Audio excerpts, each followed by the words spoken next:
that's nice. Hey, yeah, it's the IDP show. Now you know. Welcome to the IDP show. I'm your host, Josh Raymer, joined in the Sode Shack tonight. On my right, Adam Markham. On my left, Bobby Reynolds. Gentlemen, how are we this evening? Doing very well, Josh. How are you, mate? Already in trouble, Bobo. Yes, sir. This one. We get him back from Charleston, and he's immediately causing trouble. Sure. We expect anything less, though. Nope. Addy, welcome back, baby. We missed you. Missed you boys. Had a Charleston, not the best time. Not the best? Not the best. I could see where it was once a cool town, but now it's overrun by like girls. It was once a shopping. cool town. Yeah, it's not a fan of it. Maybe I just caught it on a bad weekend. But May have. You also took a long drive to it. Took the baby that's 16 months, and he was a nightmare. I think the context around the trip maybe was the issue here. A lot of stress. Not a vacation, that's for sure. Glad to be back. We're surviving in a different part of the country. That's what happens when you take your kids on vacation. Yeah, mistake. So glad to be back. This is really nice. Truly, he needed this, guys.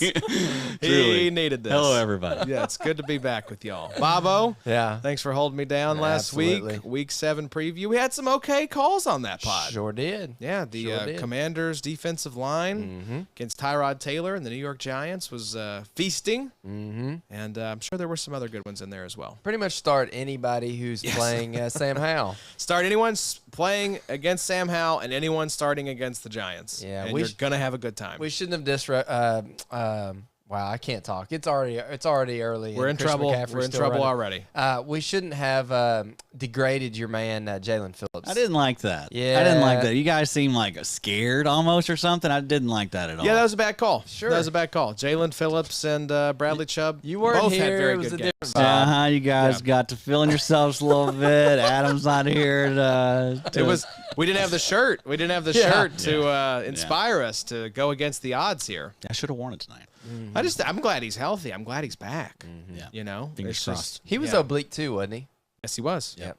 Him and McCaffrey. And he was Obliques. dealing with back as well, so he's had a few injuries. So Rough go here lately. Yeah, injuries have been just a real kick in the nuts. We lost Nick Bolton for 2 weeks. Uchenna Nwosu, torn pec, going out for the season. Gonna need surgery. 2 months for Nick Bolton. What did I say? 2 weeks. Oh, sorry. 2 months for Nick A Bolton. little different it story. was a Man, dislocated wrist. Yes, that's Surgery. Uchenna's was a pec. Torn pec, getting surgery, out for the season. So, and then there was some other injuries as well. Welcome. This is the Week 7 recap. We are going to be talking all things Week 7. We've got Monday Night Football underway right now. It's the fourth quarter, Vikings, 49ers. So we'll touch on that game at the end. We're going to go through, though, game by game. We had 6 teams on bye, Bobo. For some reason, no teams on bye next week. What we doing? Don't know what the hell's going on there. That's very weird.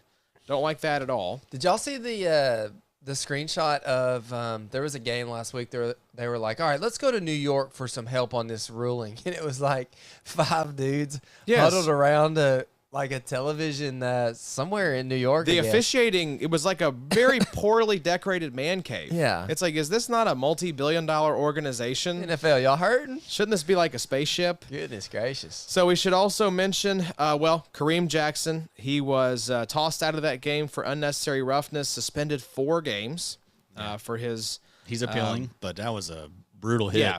Everyone's like, he's not a dirty player. I'm like, did you watch the tape? This guy's had some really questionable hits this season. Yeah, it's a I bad don't look. think you really get to argue that when you watch the tape.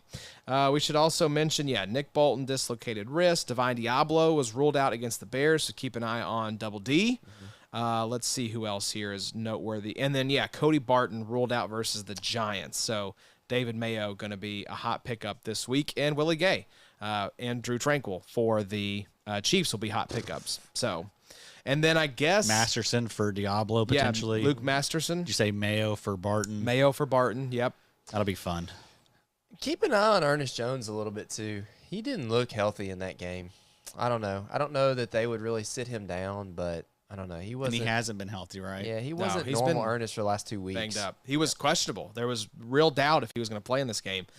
So we always talk about, though, with the top of the show, we are going to be looking at the Chasing Greatness chart. players that have scored over 40 points this season by Big Three scoring. Myles Garrett becomes the first player to get his second 40-point game. This time it comes against the Colts, who are one of two teams that have surrendered a 40-point game to an IDP. This time, Myles Garrett goes for 41.45 points. He was the highest scoring IDP on the week and single-handedly wrecked that game for the Colts, blocked a field goal, and then had a strip sack that was recovered in the end zone for a touchdown for the Browns. So literally accounted for 10 points for the Browns, and the Browns won by 1. So single-handedly wrecked the game against the Colts. That's what Myles Garrett can do, Addy. He was insane, dude. Did you see the play where he leapt over the guy to make the block? Oh, yes. That was awesome. It seems like he might be the front runner for Defensive Player of the Year. I think it's probably him. I think you could put maybe Danielle Hunter, TJ Watts in the mix, Max Crosby. But, yeah, I'd say right now, Garrett started out a little slow, but he's really come on here recently. Yeah. So, and that defense is I mean, great. You know, it didn't have the best performance, I guess, against the Colts, but I mean, they've shut down. They just coming off shutting down the San Fran, Niners, 49ers. So yeah, I mean, and he's obviously the centerpiece of it. So I mean, that's going to look good for Defensive Player of the Year voters. Best player on the best defense. Yep. Is a good recipe, Bobo. Yep. Couldn't So agree more. Myles Garrett, though, good for IDP, good for NFL. We're going to talk about a lot of guys tonight. We're going to more of a storyline-driven recap here, touching on some of the notable players who performed well, who disappointed, some trends that we want to pay attention to. So a little bit different format tonight. Would love to hear what y'all think. If you like this format, the top scorers format, we're just trying to mix it up and see what works best for y'all here. But let's kick things off, gentlemen, with Thursday Night Football. It was a 31-24 win for the Jags over the Saints. And let's start on the Jags side of things. Foyesade Oluokun. Should Foye still be LB, let's say 2, because I don't think he's LB1. I think that's Roquan Smith. In Dynasty, even though he's 28 years old, Foye went for 37.4 points in Week 7, 17.3 point per game average the last 5 games. 14 tackles, a pick, a defensive touchdown, 2 PDs, and 24 return yards on 100% of snaps. I think he got the Greg Rosenthal shout-out, Bobo, on Twitter, I saw. I mean, what else can you say about Foyesade Oluokun? I mean, this guy's locked and loaded, top 2 LB every single week. Yeah, I mean, Adam can attest to this a little bit more. It's his dynasty ranks, but I mean, Foye's been fantastic, and you know, if it's like the trend of any of these, you know, linebackers that we've been talking about here lately, your Bobby Wagner's, you know, I don't exactly know when Kuechly hung it up. He was probably about the same range, 30, but we've got Levante David in his 30s still doing really well. I don't know. I don't know that Foye is going to shut it down anytime soon. I mean, I still see production coming from him, high-end production for the next 2, 3, 4 years probably. I don't know. Y'all may completely disagree with me, but I think the best is still yet to come for Foye. Well, I think we had the discussion of, is it Quay Walker that's at 2? Is it Foyesade Oluokun that's at 2? Is it someone else at 2? Addy, how do you feel now seeing this kind of boom game for Foye? I've got Foye at 2. I think that's the right call. It's just, if you're going to get production like this, which I think you're going to get it for another 2 years at least, you know, probably more. He is LB1 on the season right now. Yeah, 20.1 points per game this year, I believe. But look at last year, 17.7 points per game, 16.8 points per game in 2021, 15.1 points per game in 2020. So, I mean, 4 years of being an elite linebacker, plenty of evidence, just a tackle machine. Yeah, I mean, I don't think you can have him outside of your top 3. I mean, because we 2 years easy, I think, that we can expect production. We tend to lean youth a little bit on this show, probably more than others when doing dynasty ranks. I mean, I don't know how many folks are talking Quay Walker top 2 or 3, or Jack Campbell top 5 or 6. Definitely do, but we also need to realize how badly we've been burnt by so many of these young linebackers. Or even if they pop, like, they're not going to be doing it for long. You know what I mean? It's hard to find But someone like they'll Foyesade Oluokun. They'll resurface these certain periods, like Kenneth Murray's doing this year, right? Yeah. I mean, so it's just they're not these stable assets, but Foye has proven to be maybe the most stable linebacker. I was thinking about of the that past 5 years. This weekend. You think Atlanta feels dumb at this point? I I don't know what they got in return for him. Was that a trade or was that free agency? It's free agency. Yeah, I mean, I think they would definitely prefer to have Foye, Yeah. you know, Yeah. seeing how everything's turned out with Trey Anderson and Caden Ellis is fine, but Yeah. I mean, he's not doing Not very what Foye good. Look, does. I mean, I love it for IDP, and Foyer's been great, but he's still got way too much money for a linebacker. Yeah. I mean, let's keep it real. That's not like sound financial business for a football team to be giving linebackers that much money, but at kinda least working. he's done everything he can to justify that contract. yeah, I So, think so. let's talk about another linebacker, though, for the Jags. Solid performance from Devin Lloyd since he returned from injury. 14.75 points in Week 7. Bobo, 15.25 points per game average the last 3 games. He had 11 tackles and a PD on 99% of snaps. The clear thing for me, he is the LB alongside Foyesade Oluokun. Yep. Chad Muma is simply injury backup kind of fill-in if you need a guy if Devin Lloyd were to go down again. Look, I may be wrong, but I'm still interested in Devin Lloyd. I think Devin Lloyd has some staying power there in Jacksonville. I agree with you, Josh. I don't think that it's Muma at all anymore. So maybe I'm wrong on Devin Lloyd. Maybe this is just another little pop game, but I don't know. Love to hear Adam's take on Devin Lloyd. I know Addy was kind of the original Devin Lloyd stan with him coming into the league, but I'm kind of falling for him a little bit. It has been encouraging at least to see him getting the snaps. I mean, I think that's my biggest takeaway for Devin Lloyd this season is this is not a situation where it's like, well, let's sprinkle in Chad Muma and let's see what he can do. No, this is very clearly Devin Lloyd's job, which really was the big question mark for me. Yeah, I mean, I like Devin Lloyd fine. I mean, he's someone that I've been rising on since he came back from injury pretty much. So Like him more than I did at the start of the season. definitely. Big time riser. Yes. And the fact that, you know, Chad Muma didn't make anything of his opportunity. Yeah. I like that. I like that Devin Lloyd got his job right back coming off.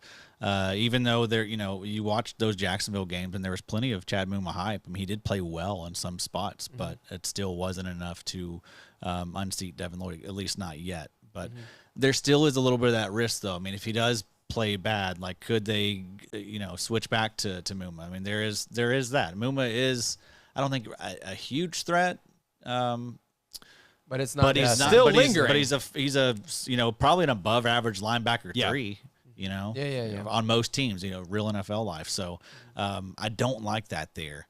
And Devin Lloyd is a little bit of an older guy. He came into the league older. That did put a little bit of damper on his dynasty outlook for me. I mean, just someone that's not as sexy. You think about someone like Patrick Queen, who this is his 5th year, and I think he might be younger than Devin Lloyd. I think he's 19 years old somehow still. He came into the league at 15. But it's just I think it's you got to be hopeful and excited to see what you've seen lately with Devin Lloyd, because it was looking bad there for a little bit. It was looking like, oh boy, Yeah. Ruh-roh. You have him Here's as, another bust. Yeah, LB 31 right now in your dynasty rankings. 101 overall, which have actually they've been updated today. Joshy, back Okay. from vacation, So- took a little bit of a week off, so there we go. got in there today. He's LB 28 now. LB 28, so he's rising in the ranks. So So Bernard's also gone way up the ranks. we should mention, folks, these are now available over on the website, theidpshow.com. We finally got them migrated over. Thank you all again for the patience as we worked to finally get those up on the site. Those are there now, and that's where they'll live. So if you want to access those, theidpshow.com, look for Dynasty Rankings. But let's talk about the edge rushers for the Jags. Both Josh Allen and Trayvon Walker failed to convert on opportunities versus the Saints' backup tackles. This was a primo matchup because of the tackle situation, but our Jags edge rushers just didn't get it done. 8 points in Week 7 for Josh Allen, 0.75 points in Week 7 for Trayvon Walker. He had 1 assist. Josh Allen had 2 tackles and 3 QB hits. So just one of those games, one of those frustrating games for Josh Allen and Trayvon Walker. Let's move to the Saints side of things, though, boys. Carl Granderson was solid. Even though he did not record a sack, he has been very serviceable this year, Addy. 13 points in week 7, 14.12 points per game average the last 5 games. He had 6 tackles, a tackle for loss, and a fumble recovery on 88% of snaps. I said I've got Carl Granderson in the main league. Feel fine firing this guy up every week. Yeah, I mean, he's a rock solid edge 2, I think, for you. Yep. And we love the fact that he got a really nice little contract. You know, it was like, what, a 4-year, 50, 60 million, I think, something like that. It was some serious Skrilla. Like, yeah, it was nice. So, you know, I'd say $52 million, 35.3 guaranteed. Yeah. That's some nice cheddar. Yeah, most casual fans have no idea who Carl Granderson is. They think that is some old guy that lives down the street from him. Most Saints fans, Mr. Granderson. Yeah. But he's good. I mean, I remember when I was on the show with the front office boys, I was going over all of his metrics, and they're all elite. You know, he was good last year too. So he's got a great opportunity there in New Orleans with Cam Jordan being 34, and Cam Jordan's still good. I know he hasn't been good as of late. We'll probably get to that. Yes, we will. But Granderson is good in his own right, and I think he does kind of get, you know, less attention because he's not Cam Jordan. Cam Jordan has, you know, a decade of being elite, and again, it's Carl Granderson. He's starting to make a name for himself now, but I mean, he's not Cam Jordan. Yeah, 4 years, $52 million, I think will put you on the radar. Baba, what's going on with Pete Werner, though? Disappointed for the 4th time in 7 games, 5 points in week 7, just 4 tackles, 9.35 points per game average the last 5 games, 100% of snaps. What are we doing with Pete Werner? Set him down? He kind of stinks. Yeah, he's not been good this year, man. Yeah, not a big Pete Werner guy. Yeah, I mean, it's one of those deals where it's like we've seen this guy produce and how he produces. It's always very important. You can't just look at just PFF and everything and see how good these linebackers are. I mean, that is important, of course, for like staying power and dynasty stuff. But who cares if you get a good linebacker that doesn't produce well or just gets tackles and like doesn't get us these big plays that we need to win weekly matchups? So I mean, Pete Werner seems like maybe one of those types. Good linebacker, grading well, doing everything, you know, to probably stick around and keep a role, but he's not one of these elite producers. He's not back there getting sacks. He doesn't seem to be getting picks, not racking up the TFLs. And also the tackles aren't great for like an elite linebacker. So, it just kind of a bummer, you know. I don't think he's someone that anyone's going to be going crazy for. Now, maybe he could see like a Logan Wilson type glow up in the second half. Maybe now is a decent time to buy. Now that we're talking some shit about him, yeah, he starts getting some bulletin board material. And people look at the logs and they say, "Wow, this guy has been kind of a bum. Why am I so hyped up about it?" Because he is one of those guys that kind of is a bit of a darling. People really like him. People don't like Demario Davis, you know, and his like 4% tackle rate or whatever. I think it's 0.4% tackle rate. Probably for so. Demario Davis. Probably It's so. bad. Probably so, but at least Demario Davis can get in the backfield and make some TFLs, make some sacks, something that Pete Werner apparently cannot do. It's I have a lot less patience, Baba, when it comes to these underperforming linebackers because we can grab guys off of waivers every single week. You know, who do you want now? McDuffie's You want and Landman Nate Landmans of the world. And that's the other thing, too, is, like, don't let some of these linebackers, like, waste a spot on your team, you know, because a lot of these guys you go put on waiver wire and everybody's going to be down on them, so nobody's really going to be bringing in a guy like Pete Werner right now. You can kind of use the waiver wire kind of as your taxi squad. Just star the guys, leave them out there, and kind of pay attention to them from one week to the next. And if you need to go pick a guy like that up, that's fine, but don't waste a guy. Just make flirty eyes at him. Sure. Through the waiver wire glass. Like, how you doing? Yeah.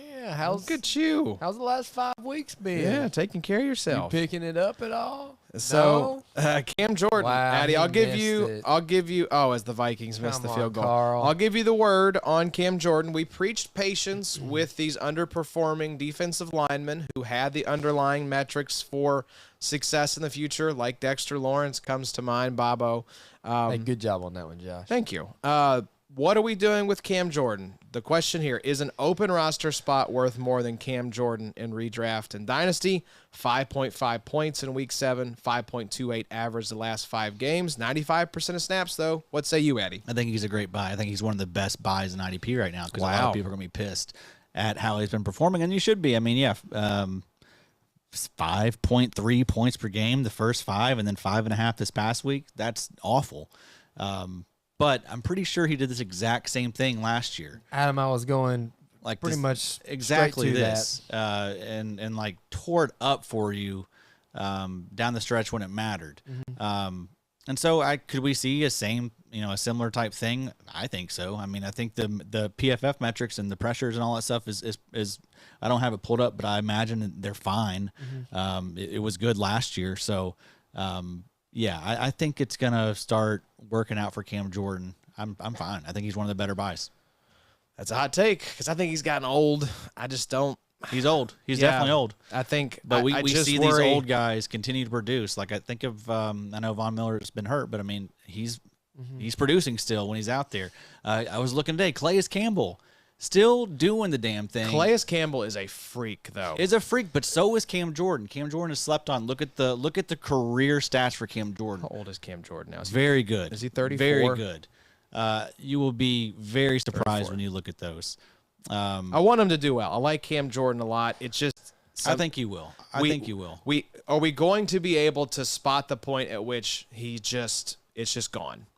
That's what I kind of worry about with some of these guys is are we going to be able to take off the fan goggles for these dudes and just say it's just over? Yeah. I'm not saying it is over for Cam Jordan, but I kind of am worried that it might just be over. I don't know. I think it's a lot harder to lose for some of those guys. I think we see it so much. That team we stinks. see it all the time. That's a big part too. Is that like the Saints got nothing? The this NFC year. South stinks. But they're still in it, and they're still going That's to be true. clawing in it there at the end. It's a bad I division. mean, they're going to have a shot, and there's a lot of bad quarterbacks in that division. There are. So he's going to have some opportunities for some sacks. I think we're going to see a much better second half. Well, there you go. Let's talk about the Sunday games and move to the Ravens dismantling the Detroit Lions 38-6. On the Ravens side, Arthur Mollett shines with his second 20-plus point game in 3 weeks. He had 20.4 points in week 7, 8 tackles, a sack, a TFL, 9 sack yards, and a QB hit on 80% of snaps, 11.18 points per game the last 3 weeks. And that was another thing we were kind of wondering about is how would the Ravens edge rushers do against the Detroit offensive line? Bobo, they ate. Justin Madubuike, 17.15 points. He might be like a top 5 defensive tackle right now for us. Definitely top 10. Yeah, so 18.9 points per game average the last 3 games. Odafe Owe even got in on the mix there, 14.75 points in week 7, 3 tackles, a sack, a forced fumble, and a QB hit. And then Kyle Van Noy, Addy. You and Johnny won me some money on the Kyle Van Noy sack prop from a couple weeks ago, but 26.05 points. Honestly, one of my best calls of the year. Truly. I was like, oh, man, we're going with Kyle Van Noy right off the bat. Folks, you should, I know, for real, huge risk. You should check out IDP Bets because we do stuff like this. I mean, it's not just about for that week. I mean, I mentioned I like Kyle Van Noy for the year, and I thought it was a really sneaky ad in your IDP leagues. And here we go. Him literally every single place. And you got 2 sacks out of it. 2 sacks out of it, and then on Sleeper, he's got the dual designation. Ooh, that's beautiful. So, I mean, he's money right now. Yeah, so Vikings just got the win.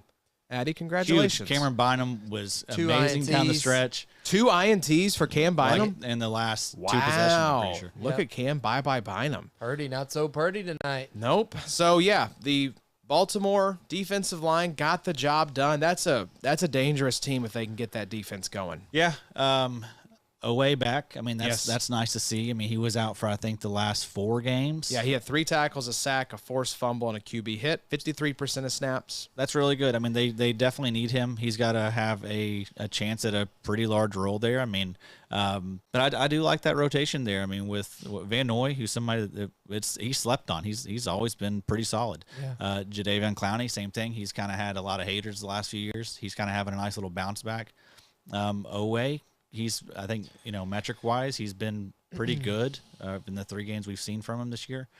And then Matabuke having a monster breakout He's year. been crazy good. And then you got the two great linebackers behind him, Kyle Hamilton. I mean, it's just a well-coached team. That's a scary defense. Yeah, that could be a dark horse sleeper kind of Super Bowl contender in the AFC, Bobo. Yeah, I wanted to make a note on that. I was listening to the Around the NFL pod today, and Rosenthal talked about Roquan being a force multiplier, making all the players around him better. And honestly, I think that you can make a case for Roquan being the MVP of that team. Yeah. I know Lamar's been awesome. Don't get me wrong. I know Lamar is Lamar. But if the Ravens' defense isn't what it is, it doesn't give the Ravens the ability to do what they want to do on offense, to run the ball with Lamar, to run the ball in general with Gus Edwards and Justice Hill, and then to kind of give Mark Andrews the little looks and everything that Lamar likes. So, man, Roquan hasn't been producing as much in terms of IDP here lately. But on the NFL football field, Roquan is having an elite season. And the production's coming. Oh, Yeah. absolutely. He is what Dave Damashek used to call the Jenga piece, like the non-QB on the team that if you take that player out, the whole thing comes crashing down. Yeah. And I think Roquan Smith probably is that Well, for the Ravens. just look, he's making Pat Queen beside of him better. He's probably making Kyle Hamilton better now because he's telling everybody where to be, what coverage they're in. Him and Pat Queen are playing better, which is giving the defensive line more opportunity with Clowney. Owe might be resurrecting a little bit to some extent. Now we've got Matabike, looks awesome from the interior. So, man, I'm gonna tell you that Ravens team could be scary come postseason. Yeah, time. I would not want to play those guys. Yeah. So things that can't be measured, but things that are very real if you ever played sports or done any type of physical activity. Yep. Have we done any type of physical? Do we qualify? It's been a while. It's been about a decade. It's been a little bit. I wanted to see where Matabike was in the defensive tackle conversation. So he might be D tackle 1 right now. He is D tackle 2, 1 point behind Ed Oliver. Wow. Just like everyone thought. Just like we all thought. Eddie had, Ed Oliver is a top 5. But yeah, the next guys after that, Chris Jones, DeForest Buckner, and Christian Wilkins Wilkins has been really good lately. round out your top 5. So the Lions, we can move through this team quickly. Everyone struggled except for Kirby Joseph, and Kirby Joseph just had 12 points.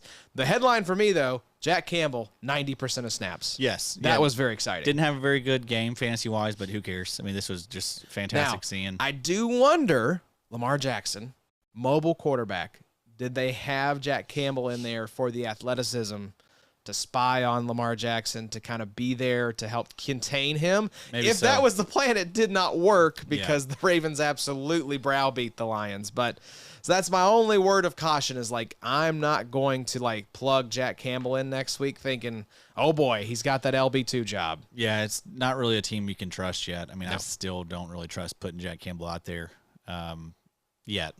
I need to see like multiple weeks, maybe a month of him getting. Maybe above. we could plug him in for like the playoffs. The fantasy playoffs. That would be fun. Hopefully so. So let's talk about the next game, though. We got Buccaneers falling to the Falcons 16-13 on the Buccaneers side of things. Antoine Winfield just 5.25 points with. Is that right? With 7 tackles, a forced fumble. We must have left off a 1 there or something, or maybe a 2.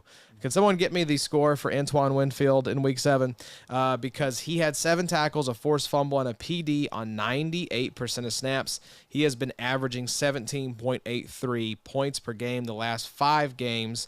He did have 4 points per game, or 4 points last week. So, Winfield, though. 15.25 points. 15.25 points. Okay. And what was his last week? What did he have last week? He had 4. 4 points. Okay. So a little bit of a down week last week. 15.25 points, though, this week. But the 4 weeks before the bye, 34 points, 10 points, 11 points, 29 points. He's a baller. He's such a baller, dude. Such a baller. And I mean, he's one of these guys that I think we talk about fading DB all the time, right? And of course we do it. Especially in best ball. But, boy, when you don't have a stable defensive back, it is very frustrating. Stressful. Very frustrating. I have had a really hard time in XFFL this year cycling through these just safety 2-3 types. Andre Sisco, Jordan Whitehead. I got Rudy Ford. I've had Kirby Joseph. You're living a really stressful life right now. I feel you. I am stressed. Because I had Julian Love there for a while till Jamal Adams came back. Had to start Josh Metellus tonight, which wasn't real fun. I agree. Safety's been a muddy mess this year. So I definitely am all aboard the do not draft safeties. Okay, obviously not. You can't if you're in a startup. No, we're fading them in best ball. But in redraft, Not too bad. Not too bad. It's hard to find a good one, and one like Antoine Winfield, he's also, since he's come to the league, done nothing but produced pretty much at a top 12 level. Dude, and I mean, it don't matter where the guy. I've said that line so many times, but it really is the case for him. It does not matter where he lines up; he continues to produce. Just an elite football player. Rosenthal tweeted about him today about being one of the the guys going into free agency for 2024 that has elevated his case to get a bag this offseason. Greg back in the offseason to talk free agents. He is the premier free agent guy. Talk soon, Greg. Well, is Antoine Winfield the best IDP on the Bucs? Because it certainly isn't this next guy, Devin White. 5.25 points, just 5 tackles, 10.78 points per game in the last 3 games, 100% of snaps, but a 41.7 defensive grade. Just not looking good for a guy wanting a new contract. Devin White has stunk this year. Let's just call it like it is. He stunk, and all the beat reporters are sick of him. Like I've been seeing, who was it? John Ledyard, I think. He's one of the better Tampa Bay beat guys, or covers them, whatever. He's been very vocal about how tired of Devin White he is. So yeah, he's been like just his play or just his play. He's just okay. Awful. I was like, is he being an asshole off the field or awful something? In coverage, just giving up huge gains all the time. Yeah, 54 grade in coverage this game. Yeah, so he's and that's been the case pretty much his entire career. Yeah, right? he's never been great in coverage. He's always graded poorly. Been in the 40s. I think lived in the 40s. I don't know that he's ever been out of the 40s. Probably not. Thought you were hitting a little roadie. Oh no, sorry. Come on. A little bit of a. There we go. Here we go. Let's do. 16. You're not that guy, pal. Trust me. You're not that guy. Devin White has not been that guy. He's not that guy. Yeah, and now could we see a situation like there's a boomerang. There it is. a Roquan situation where he goes to a new environment? Ooh. And did Roquan's PFF better. grades ever get this bad in Chicago though? Yeah, I don't. But Not this Roquan, bad. yeah, He I at just least don't. had, I don't know that Devin White is. He is a playmaker, but I don't know that he has the qualities that an NFL GM wants to pay top dollar for. Yeah. I'll be very, very curious to see the deal he gets in free agency. Mm-hmm. Before I forget, Antoine Winfield's ADP was safety 10, but an ADP of about 100. So you're looking at round 9. Yeah. So in redraft next year, you may be okay to jump in there and grab you a little Antoine Winfield, Jaquan Brisker like you were talking about, Absolutely. It makes your team look a little better when you can add a guy like that, Yeah, closer to the 10th round. he's safety 2 right now. Dax Hill is safety 1. Antoine Winfield safety 2. Well, and when you see once the season gets here and just all these guys that were not on your radar that are now very relevant and people that you're plugging in your lineup every single week. Yeah, Jason Pinnock is safety 3. You can stand to reach a round or two and secure yourself a stud safety. I want to make a note here because Aaron has made a massive mistake, and I want him to know about it. Levante David is playing some really good freaking football this year. Stud. This week in Big 3 scoring, he had 13 tackles, 100% of snaps, 20.75 points. Last week, week 6, 12 tackles, 1 sack, 100% of snaps, 31.31 points. And then before that, he's had weeks of 24 and 15-point games. Good gosh, Levante David is 33 years old, and I don't know. I mean, the guy still looks really freaking good. Yeah, I mean, could he not play till he's 35, Exactly. 36? I mean, I don't know what his contract looks like with the Bucs, and I don't know what that Bucs team really looks like, but if they're ready to move on from him mid-season this year, it might be a nice little trade piece. I don't think they would do that to Levante. I think they brought him back as one final swan song. Will he be somewhere else next season? That's a hell of a swan song. Yeah, I mean LB12. I just kind of counted down here, and he's LB12, sandwiched in between C.J. Mosley and Quay Walker right now. Wow. So pretty That's good, awesome. pretty good season for Levante David. Let's wrap up though. We finally got the Aaron. Shaq Barrett boom game, 20.75 points in week 7, 3.92 points per game the last 3 games, 66% of snaps, 7 tackles, a sack, a forced fumble, and a PD. Dude, and good for Shaq. I didn't realize till last week after we talked with him that was he had just tore his Achilles last year, and then he lost his daughter in that drowning accident. Yep. Like right before the season started. Yeah. So that dude's been through a lot here in the last year or so. That was the worst story of the offseason. Oh yeah, Yeah, absolutely. So it was good to see Shaq Barrett get back on track. Are we trusting Shaq Barrett? No, probably not. Probably not. But But I mean, you can close your eyes and cross your fingers Yeah, I and was hope that gonna he does say, something like this, there's certain guys that I look at as like, if I need a flex play, right? If I want to swing for upside, plug in a guy like that. Like if Shaq gets the Commanders, next week, or the Giants, or the Bears, or one of these god awful offensive lines, I would consider plugging him in. Absolutely. It's like an edge 3 or flex. Their next couple games: Buffalo, Houston, Tennessee, San Fran, Indiana. Indiana. The Hoosiers. Indiana. Yeah. Appolis. There you go. Indianapolis. Oh, my beloved team. That's Hey. very hard to say. What are you doing with Devin White in Dynasty? I mean, if you can cash out, I think We've you're been saying selling this. low. How long have we been saying this? Yeah, I think we had this Since conversation he had the last huge year. season. But you know Yeah. what? He's been 2019. very hard to sell. Yeah. Like everyone kind of knows. Nobody this guy. wants to give me 3 firsts for this guy. I don't know what the hell's wrong with people. But even like no one's been coming like and giving you no one's offered you a first, No. right? no. At any point. Nope. That's interesting. Yep.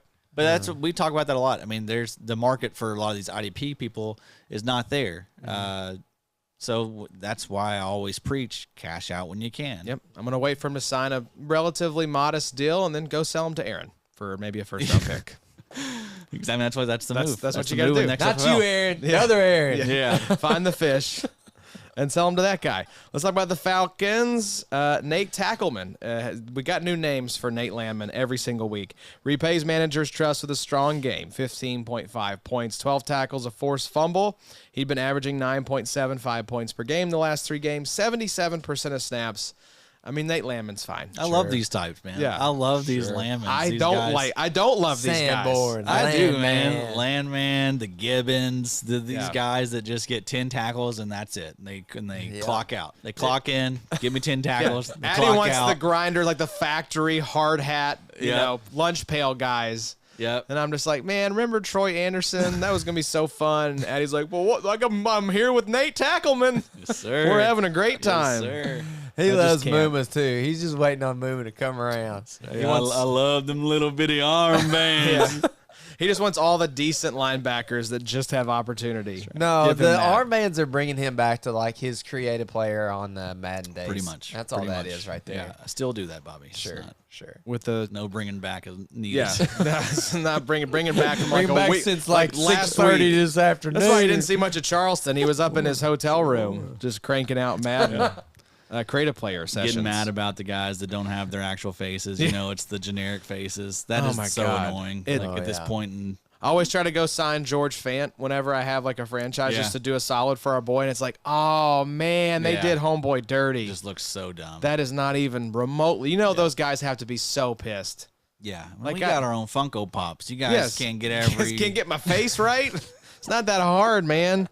we got our own. Oh gosh. Come on. We called out David Onyemata in the preview pod as like a nice start in D tackle leagues. 18.5 points, 4 tackles, a TFL, a sack, and 3 QB hits on 58% of snaps. Been a little quieter, 9.87 points per game the last 5 games, but hell, in D tackle required leagues, he's a fine option as well. Yep. Richie Grant heard us doubting him and threw it back to Yeah. 2022. 18.9 points, 8 tackles, a pick, a PD, 4 return yards on 100% of snaps, but he's just been averaging 8.67 points per game the last 3 games. So not super duper interested in Richie Grant. The snaps are there. The production just hasn't really been there this season. Any safeties you are interested in, these Antoine days? Winfield and end of list. That's really it. I mean, Yeah, I mean, it's been a bad year for safeties. Minka's still really good, and he's someone that's really slept on. Like he gets for whatever reason gets a bad rap, but I mean that guy's been really productive. Maybe the it's last 3-4 because years. John Macri nicknamed him Stinka Fitzpatrick. Yeah, I think it kind of threw me off the trail of Minka for a while. He's been good though for IDP. I mean, and he makes plays for the Steelers. I mean, but he's been good, you know. But then Derwin is obviously up there, even though he's been pretty bad this year. We had that talk, the Derwin talk. Yeah, the Derwin talk. But I mean, is there anyone that you're really excited about? No. There's really not, right? Even Petre's kind of come down to earth. Yeah. Maybe you could talk yourself into someone like Brian Branch, who's flashed, and like I've mentioned, I think he could be like the next Buda Baker.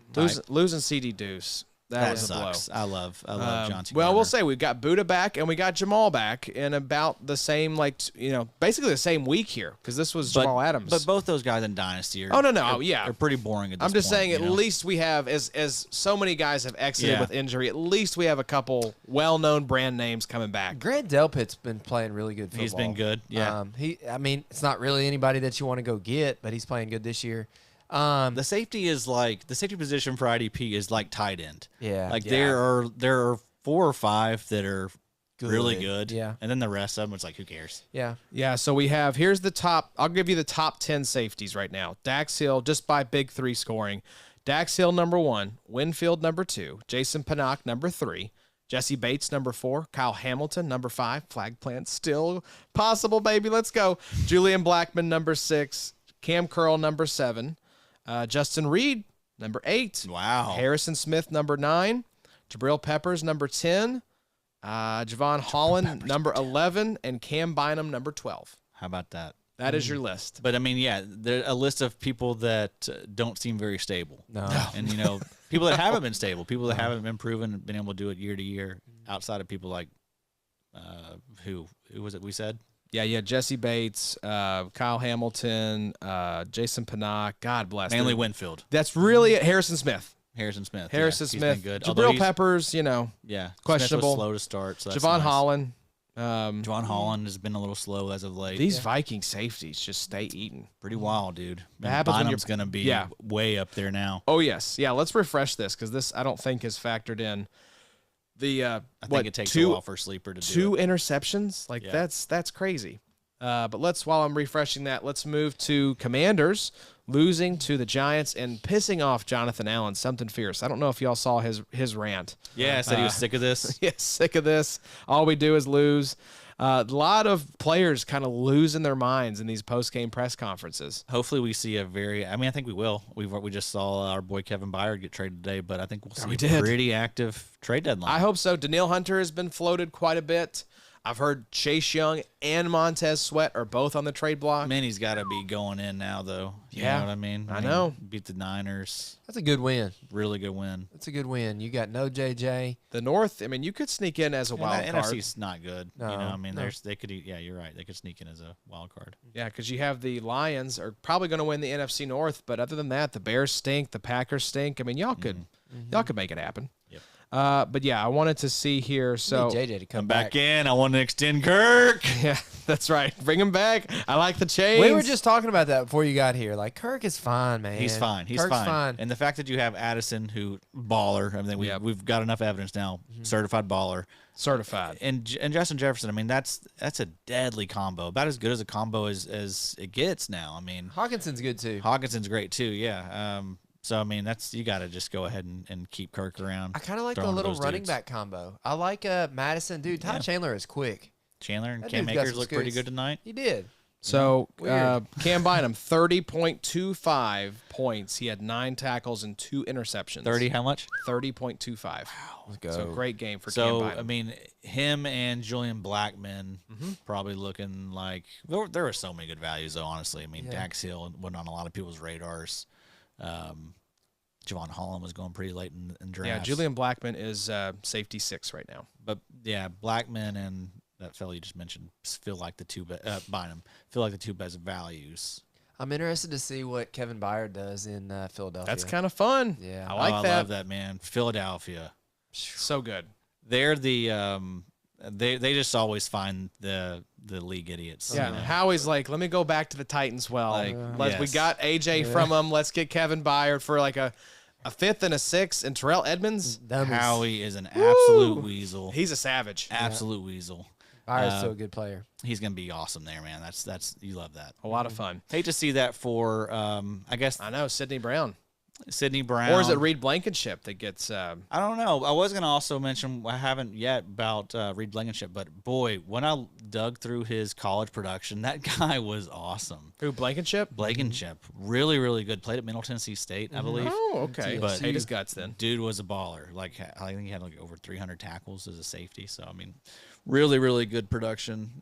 Did make my ears perk up a little bit. We'll see how it shakes out there because they sent off Terrell Edmonds too. Yeah, so it's Blankenship, it's Sidney Brown, Kevin Byard. Probably gonna be Byard and Blankenship. I think would so. think so. I think you know? so. Yeah. But Blankenship's been really good. Yeah, Edmonds got like 10 tackles last night, and they're like, all right, enough Thanks, of you. Terrell. That was enough of a resume booster. Let's send you off to Tennessee. So, yeah, back to the Commanders-Giants. So, with Cody Barton going out, the choose-your-fighter results that we had, Cody Barton versus Jamin Davis, it was actually Kaliki Hudson, I guess. 14.05 points, 3 tackles, a TFL, a Should have sack, seen that coming, boys. and a QB Sorry, hit. yes. Disappointed. David Mayo played 60%, but only scored 6 points in Cody Barton injury relief. We told you to start both the edge rushers. We hope you were listening. Montez Sweat, 20.15 points, 7 tackles, 2 TFLs, a sack, and a QB hit, 71% of snaps. Chase Young, 28.95 points, 3 tackles, 3 TFLs, 2 sacks, 2 QB hits, 90% of snaps, 90 overall defensive grade, 87.5 pass rush grade. Chase Young, I think, just continues to rocket up dynasty rankings, Addy. I think last time we checked in, he was like edge 20 something. I think it was 20, yes. Edge 15 now. So I mean, working his way up. keeps just rising. I have Montez Sweat at edge 14, Rashawn Gary at edge 13, Alex Highsmith at edge 12. But I mean, I think you can shake it up however really you want there. I mean, I think the question all is, those guys are really good dynasty, pieces that I want. who do you want right now? Montez Sweat or Chase Young, the teammates? Flip a coin. I mean, I think both these guys are great. Can we have both of them, please? Yeah, I think Bobo would go Sweat. I don't know. It's just interesting to know that both these guys are on the trade block. I mean, Could both potentially be in Well, I new mean, places. Chase Young is 24.5, whereas Sweat is 27.2. There you go. So, I mean, You use age as a tiebreaker if you like both guys evenly. Yep. Now, the choose your fighter between Jonathan Allen and Deron Payne that went the distance, but Deron Payne wins via split decision on points. 14 points in week 7, 4 tackles, a TFL, a forced fumble, and a fumble recovery, 85% of snaps. Jonathan Allen, 3 tackles and a TFL, had 6.25 points. Let's move to the Giants side of things. Sack Hal, apparently, is the nickname that we have now for the quarterback there in Washington. He is the salve for ailing pass rushers. Dexter Lawrence, we called him out. Be patient with this guy. The metrics were all there. He blew up 28.25 points in week 7, 6 tackles, a TFL, 2 sacks, 4 QB hits on 75% of snaps. Kayvon Thibodeau got in on the sack party as well. 1.5 sacks, 1 TFL, 4 tackles, and 2 QB hits on 99% of snaps. I want to pause there, Bobo. Uh-oh. You brought up something interesting with Kayvon Thibodeau. What was the nugget you found? Sure enough, yeah. Art Stapleton tweeted a little bit just about how, a lot of the safeties there, Pinnock, McKinney, maybe it was Dane Belton, play like all the snaps. They basically don't come off the field. But he was basically saying the same thing about Kayvon, too, that Kayvon just continues to play a ton of snaps. And let's go look it up at the log. Week 1, 72% of the snaps, which was fine. Week 2, 94. Week 3, 87, 82, 93, 92. This week, 99% of the snaps. The homie is not coming off of the field. Almost like a little junior Max Crosby there at the edge. So I love that for Kayvon. I mean, obviously now they don't have Aziz this year. They need Kayvon. Kayvon's been coming through big here the last couple weeks. I think Kayvon could be due for a nice little second half of the season. I don't know what you all think about that, but I love it. I think it's already here. Yeah, I think he's. We were worried the first few weeks because he wasn't producing, but man, here recently he's been on fire. Yeah, he's already at 5.5 sacks now. So I mean, he's on pace for 13 this year. Love to see it. But yeah, I mean, 87% of the snaps this year for Kayvon. Now, one thing I was thinking about too, which is same line of thought here, these elite pass rushers are starting to play a ton of snaps. Yes. Max Crosby playing 97% of the snaps this year. He's a freak. Aiden Hutchinson playing 90% of the snaps.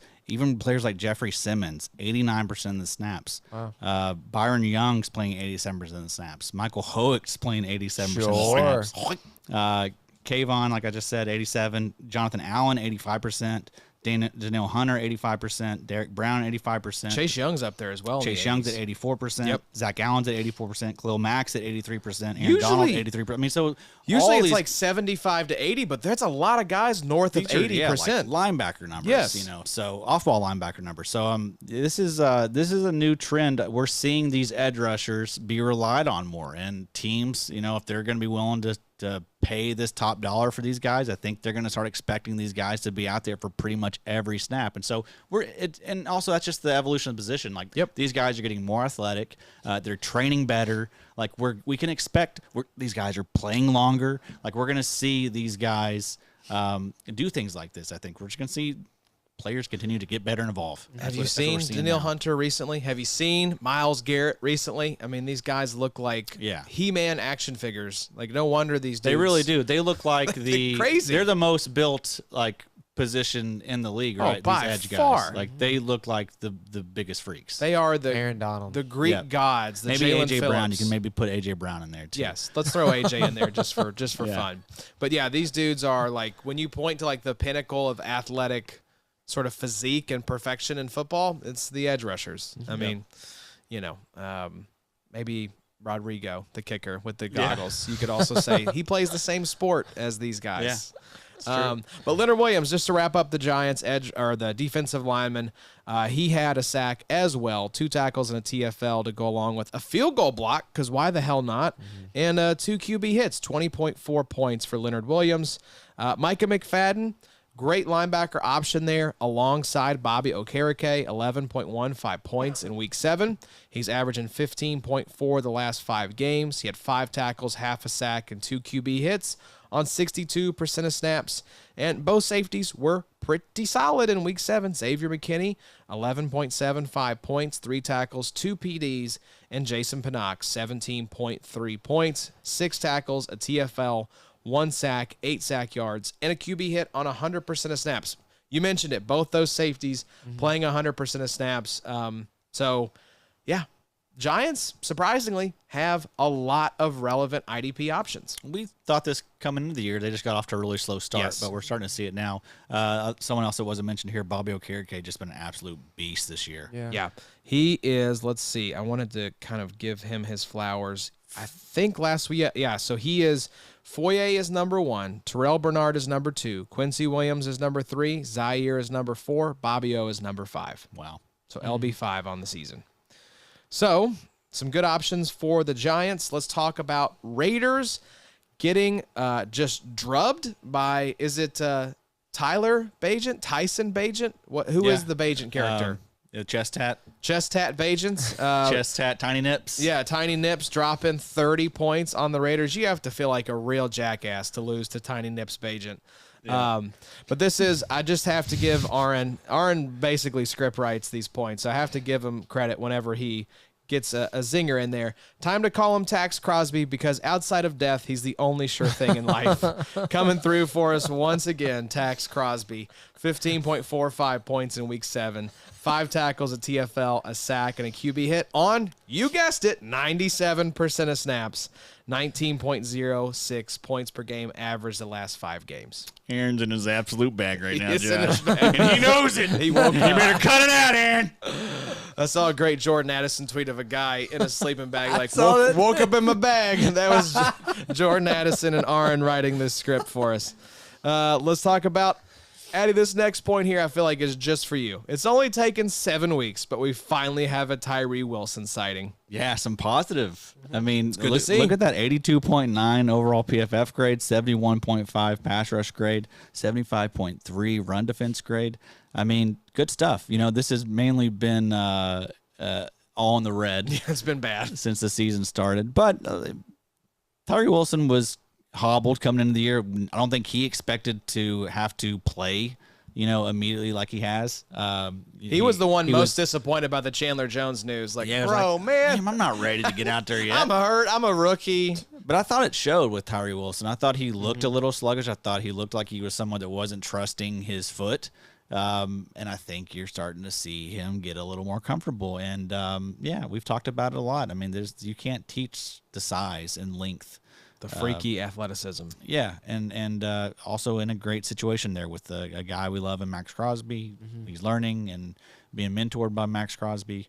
Speaking of the mentor thing, while it's on my mind, another reason why we probably should have not ever dipped out on Jordan Brooks at all, just because he has had Bobby Wagner there with his entire career. That's such a underrated thing that I think gets overlooked, like guys that are in situations like that, learning from guys that have been great. So same thing here with Tyree Wilson getting to be mentored by Max Crosby. Shame it didn't work out for Devin White and Levante David. It's a shame. It's a shame. Levante couldn't give him some pointers on coverage. Levante did everything he could. It's not your fault, Levante. It's not your fault. You tried your best. That is true. You think about like Eric Kendricks this year. Maybe that's helping Absolutely. Kenneth Murray out some. Absolutely helping Kenneth Murray, helping Deion Henley. Just like, having a voice like that in the locker room or someone just to show you the ropes and how to be professional. I mean, that's huge for these young guys. Yeah, good mentor right here. Right. Any of you young boys out there need a mentor. Young men, maybe, not young boys, need a good mentor. Men, yeah, sure. 18 and over. Yes. Let's talk about the Bears before we get canceled. Rare down game for TJ Edwards, 2.5 points, but don't worry, 92% of snaps. 16.2 points per game the last 5 games. TJ Edwards is going to be just fine. And then Aaron's note here, Bobo. Don't doubt Bobo when it comes to well-kept lawns, disc golf, or Jaquan Brisker. 16 points in Week 7, 10 tackles, and a PD on 100% of snaps. Bobo, it's good to see you, boy, having a nice, relevant game for IDP once again. You start him. Just like Brisket. It's good at lunch, good at dinner. It's never not good. Cold in the morning, good on a burrito. Yes, sir. Brisket in the morning, brisker in the evening. Brisker at supper time. Brisker's on anything. You can have brisker anytime. It's like bacon. It makes everything better. Jaquan Brisker makes every IDP roster better. I love this from Jalen Johnson. 33.15 points. He had 2 INTs, a defensive touchdown. His response was, I deserve to get paid. So good on you, Jalen Johnson, for hanging a 30 burger for IDP and saying, pay me, Chicago Bears. Let's talk about a surprising upset. Chicago's like, no. Yeah, who are you? How'd you get out here? Who are you again? Stay humble, maybe? Yeah. Bills lose to the Patriots. This is an embarrassing loss for Buffalo. 2 in a row now. 29-25. Yeah, Bills having kind of a October swoon here. I love it. I'm not a Bills fan. Well, I'm not a Patriots fan either, so I wish that maybe they could have pulled this one out. What did you think? Let's talk macro before we get into the players. What did you think about the little Bill Belichick contract extension? Yeah, that felt like he was like, don't mention this. I just want to save this to when they're calling for my head. And I can be like, oh, actually, hold up, I got extended in the offseason, so y'all can suck it. Did you see that? No, I didn't see this. Yeah. What happened? Bill Belichick, it came out like yesterday that he signed a contract extension in the offseason. Oh, wow. So he just holstered that until like the pitchforks are out and they're calling for my head. Oh, damn. He knew with Mac Jones they were going to start 0-5. Mac Jones with the worst gritty I've ever seen. Sure. I think he was intentionally just punking us with that god-awful gritty. I don't know. Well, Gesicki, that was what he was doing for a while there. I think it was that was like the thing with Gesicki. Gesicki's on the team now, right? Yeah. Yes, it so was it's probably like a little it wasn't inside it was like thing. it wasn't like a poor man, it was like a homeless man's Yeah. Mike Gesicki gritty. That'd be like me doing a gritty. Yeah. Well, you could have done better than Mac No Jones. chance. Absolutely not. What? I don't know. It was pretty bad. Yeah, No, I like to do it like intentionally bad as well. Like, I don't have no like I'm not trying to learn it and be good at it. That's like even more cringe if you're good at it and like you're 35. Like, what are you doing? Bro, I got a good gritty. What are you talking about? Well, that's a little I'm 36 concerning. though. That's So if concerning. That's cool. Cam Jordan at 34 hits the gritty, you're not gonna be like, damn, that's the coolest thing I've ever seen. No. Yes, you would. I'm not impressed with a 35-year-old Gritty. No, I'm not. Gritty becomes infinitely harder at that age. You should be way more impressed. When I get the, we play pickleball a lot at the house. When I get a cool pickleball point, I'll hit the Gritty real quick on my daughter. That's my. I think if it's a bad Gritty, I think it's funny. Yes. If it's a good Gritty, though, it's like, wow, you've been practicing this, dude. There's a lot of implications there because at our age, you just don't hit the Gritty well. Everybody's practiced a Gritty at some point. You've tried Absolutely a Gritty. not. You've tried a Gritty. I can't Gritty. Absolutely You have not. tried a Gritty. No, I have not. I'm not saying Really. practice. Practice was the wrong word. Yeah, I can't floss. I can't Gritty. I can't do any of the Flossing children. is really hard. I'm not. My brain doesn't work that Adam. way. Oh my It gosh, doesn't. It's not yeah, that difficult. I'm not a. I guess I'm not a artist. I'm never going to be a professional dancer. We'll hit Eddie, it I'm sometime sorry. for the YouTube. Yeah. That would be good. That would be like a good YouTube exclusive. fun. But talking Bills Patriots, Did getting back to the flossing game. come back from? Was that from Call of Duty? No, it was Fortnite. Fortnite, I think. Oh, okay. But most dances I can come dab. from Fortnite. Do it. Yeah. It was a very half-assed dab for the YouTube crowd. Here's the mic was in the way. Yeah, sure. Bills Patriots. Guys, Dorian Williams was benched halfway through for Tyrell Dodson. This LB2 role is a total mess. Just 5.25 points for Dorian Williams, 5 tackles, 35% of snaps, 52% for Tyrell Dodson, 10.75 points, 7 tackles at TFL. It's Terrell Bernard. I don't know that I want anything to do with this position at this point. Yeah, we pretty much kind of hinted around at this that we weren't really feeling confident about that LB2. I think you talked about it a few weeks ago when Milano went down. Who do you want, And, I mean, Dorian Williams seemed like the guy that had the most upside, but still there was just so much risk that's going to be baked in with him throughout the season because he's a rookie. I mean, and they're not going to give him a long leash when you have someone, a capable backup in Terrell Dodson. And even, what's his face, AJ Klein there, who's been around that team for seems like forever. Yeah, IDP herpes. He just can't. He doesn't go away. Yeah. So I mean, it was one of those situations where I was never going to be confident in it. Even now, I'm not. Could Dorian Williams get his job back next week? Hell yeah, sure. I don't know. I'm not going to pretend like I know what they're doing. Yeah, there. I think it was like, you all right, want Terrell Bernard, and that's it. Yeah, it's like Dorian, go get. Oh, nope. Tyrell, get in there. Be AJ Klein next week. I'm just not interested, Bobo. No, thank you. Yep. Now, Maybe you guessed right, and if you do, good job. But why risk it though? There's just way too many better options out there. Yeah, and there will continue to be better options with more players getting injured. The line's going to be tough too. Yeah, that's what I was going to say. We talked about that a little bit, the Bills' edge rushers and how that shakes out with Von Miller coming back, and do you start A.J. Epinesa? Well, if you started any of these guys against the Patriots, you were disappointed. 3.5 points for A.J. Epinesa, 2 tackles and a QB hit. Leonard Floyd, 0 points, just out there doing cardio, as Aaron said in the notes here. Greg Rousseau, 1.25 points. He just had a tackle. So, yeah, just a bad game from the defensive line. Jordan Poyer exploded for a 25-point game, but only 5.1 points per game the last 5 games, playing 100% of the snaps. This is another safety that's been an old reliable, but has just been old busted for us this season. Yeah, he's not been good to start, but, I mean, he's been good career-wise, so maybe we see a bounce-back second half. We see this stuff a lot. I mean, I remember last year, Honey Badger, same thing, and same thing this year. He could have a better second half because he's been bad.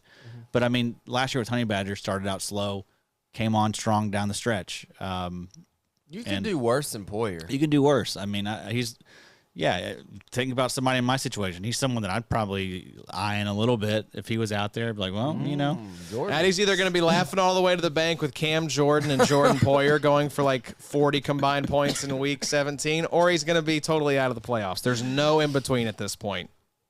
He's just rolling with the old dudes. Adam's having a great year. Adam's feeling great. Great year. Adam's referring to himself in third person. Adam's not. Yeah. Sorry, come Josh. on, Addy. Got to make me. What's the timestamp here? Hour 3. Oh, sweet Jesus. Okay, let's go Patriots, though. Talking about safeties that have showed out. Jordan Poyer may be a disappointment, but Jabril Peppers continues to show out. 20.85 points in week 7. 8 tackles, 1 INT, a PD, a QB hit, 99% of snaps, 10.7 points per game the last 5 games. And then we should also mention Christian Barmore could be a sneaky sleeper at defensive tackle as the season goes on. 13.95 points in week 7, 3 tackles, a TFL, a sack, and a QB hit. 16.75 points last week, 63% of snaps. So a couple, I hate to say it, decent options at IDP for the New England Patriots, which is not something we say very often. They've been okay this year as far as options. I mean, we do need to get in Peppers be hot. Peppers do be hot. One of Connie's lasting contributions to this podcast. Yeah. But, you know, Juwan Bentley's been solid for us. Even Bobby's boy, Jalen Devine, he's been solid some weeks. You know, you can plug him in there. He's been really good for me in all 22. That's good. He's grading well. I was going to say, he's grading well. The grades have been very good for Jabril Peppers. What league now? Yeah, all 22. Doing good in there, too. Eddie's having a great year. That's the name of it, right? Yes, all 22. You're doing fine. Okay, Yeah, all right. great You scared job. me. I was like, oh no, Proud the of you, boys are Adam. mad at me. The pressures ain't real as your team name in there. Yeah, that's right. They're not. I'm not convinced, and I haven't seen evidence. Sorry, I was making a note to bleep your curse word there at 1 hour and 3, so I kind of lost the thread a little bit. Kyle Duggar, he's still solid. You know, I think Peppers and Duggar, you can feel pretty good rolling both those guys out. They're both. I'm not feeling good. You can roll them out. You're going to have like acid reflux the whole game watching them. Peppers do be hot. I mean, You may need some Tums. the tackles have been good. I mean, as far as like stability, Peppers, you know, the ceiling hasn't been great for him, but he's been safe, and I mean, he's continuing to improve. I mean, this is I think his high point of the year, but yeah, 21 points, dude. Come on, 10.3 his first 5. Come on. Yeah, Come on, man. 99% of the snaps. Peppers be hot. Peppers do be hot. I need to find that drop. If anyone out there knows what episode that's from, save me the time. I having think it to was go like back and look. 33 or 34.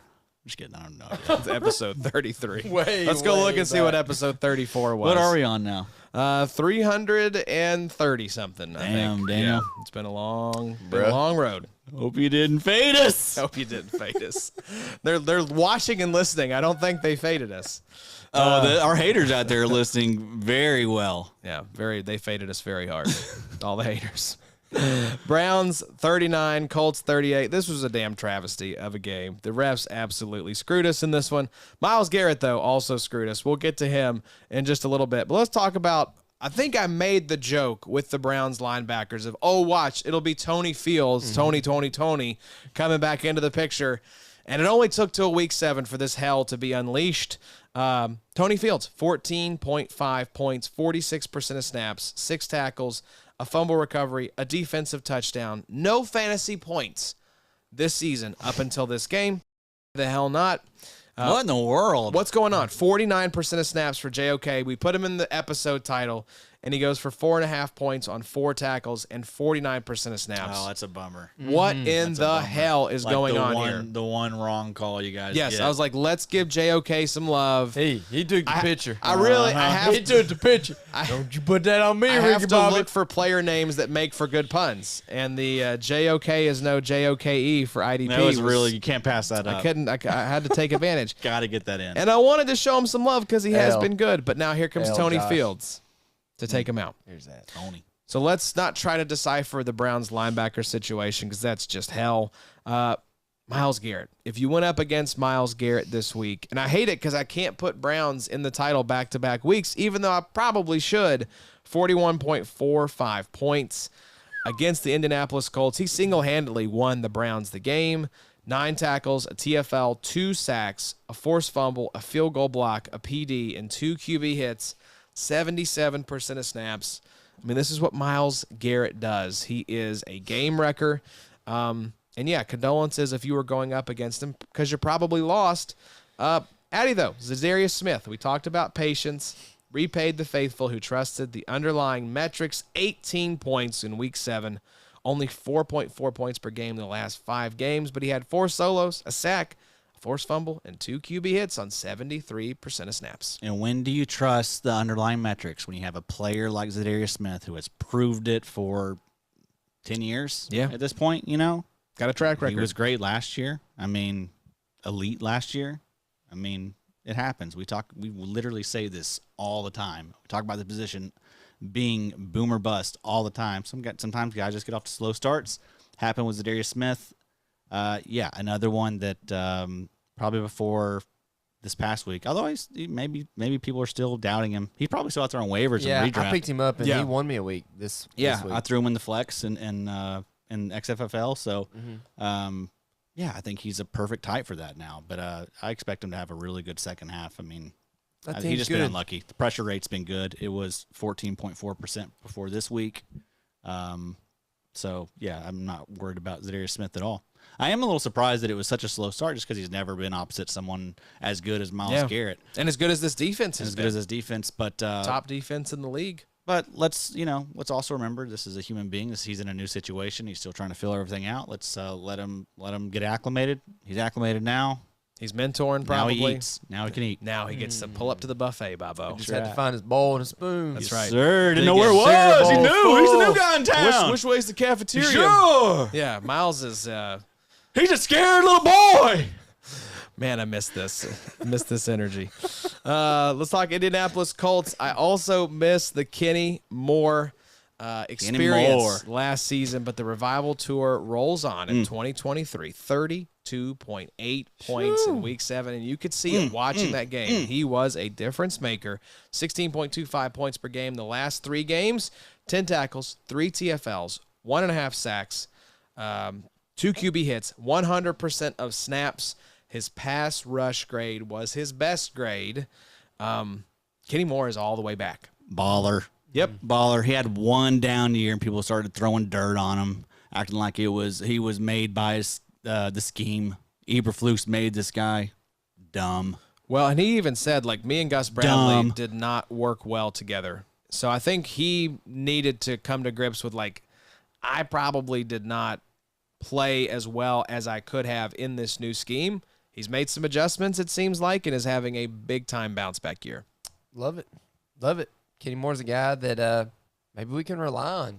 I think he's a set it and forget it cornerback. I think so. I mean, these are probably the biggest weeks he'll have. But, yeah, I mean, as far as cornerback goes, like stability-wise, I think Kenny Moore is one of the best options you can have. Going back to the Browns, Myles Garrett has 2 games now of over 45 points. Yep.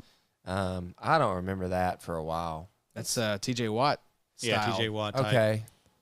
Yeah, probably Watt. So Kenny Moore right now is also CB3 and DB5 on the season. I was going to say Kenny Moore's got to be a cornerback in most true position leagues. If you all know CBs are crushing it right now. If you know CB1 right now, I'll give you $1,000. Let me guess. With them spoon? No. It's number 2. I should know this. I was in there today. What is it? A bunch of picks or what? Yeah, it's 2 forced fumbles, 3 INTs, a touchdown. He's also played an outrageous number of snaps. Is it Deron Bland? No, he's up there, though. It's Darius Williams. That's right. The Jacksonville He's been Jaguars. insane lately. Yes, he is DB1 on the season. Now he's getting there off of, like, just interceptions. Yeah, big forced plays. fumbles, 3 INTs, and a touchdown. Let's see if he has the most picks. No, Geno Stone actually has the most interceptions right now. He keeps just getting picks every single week, it seems. Anytime he has to fill in for Marcus Williams, he's going to get a pick. Yeah, I wanted to see. So Deron Bland actually has 3 INTs, 2 touchdowns. Oh, wow. So he's actually the touchdown leader for the defensive back position right now. Those corners, though, man, they're crushing it. Yep. You look at the top 10 DBs right now, it's pretty evenly split between safeties and cornerbacks. And that's why we say fade them in best ball. There's just no sense in best ball. You just scoop them up those last couple rounds. Just grab them. If you have a cornerback that's going to play 100% of snaps, just take those guys right alongside safeties because this is what happens. Kenny Moore was a nice little value because everyone, was scared of his down year and all that. But just being a scary little boy. Need Nate Hobbs to get healthy. Yeah, so definitely. This is I always like to look and see what the top scorers at each position are doing. So Foyesade Oluokun right now, 141 points by Big 3 scoring. Darius Williams is the top DB, 118. So like we said, DBs are just kind of down. And then DL, TJ Watt, 170 points. So the next closest, Danielle Hunter. Now, that has not updated since tonight. So Danielle Hunter may actually jump up to Edge 1 after this game. What Hunter do tonight? 1 sack, 2 sacks? 1 sack. Yeah, so He's he been had awesome this year. 15.7 points.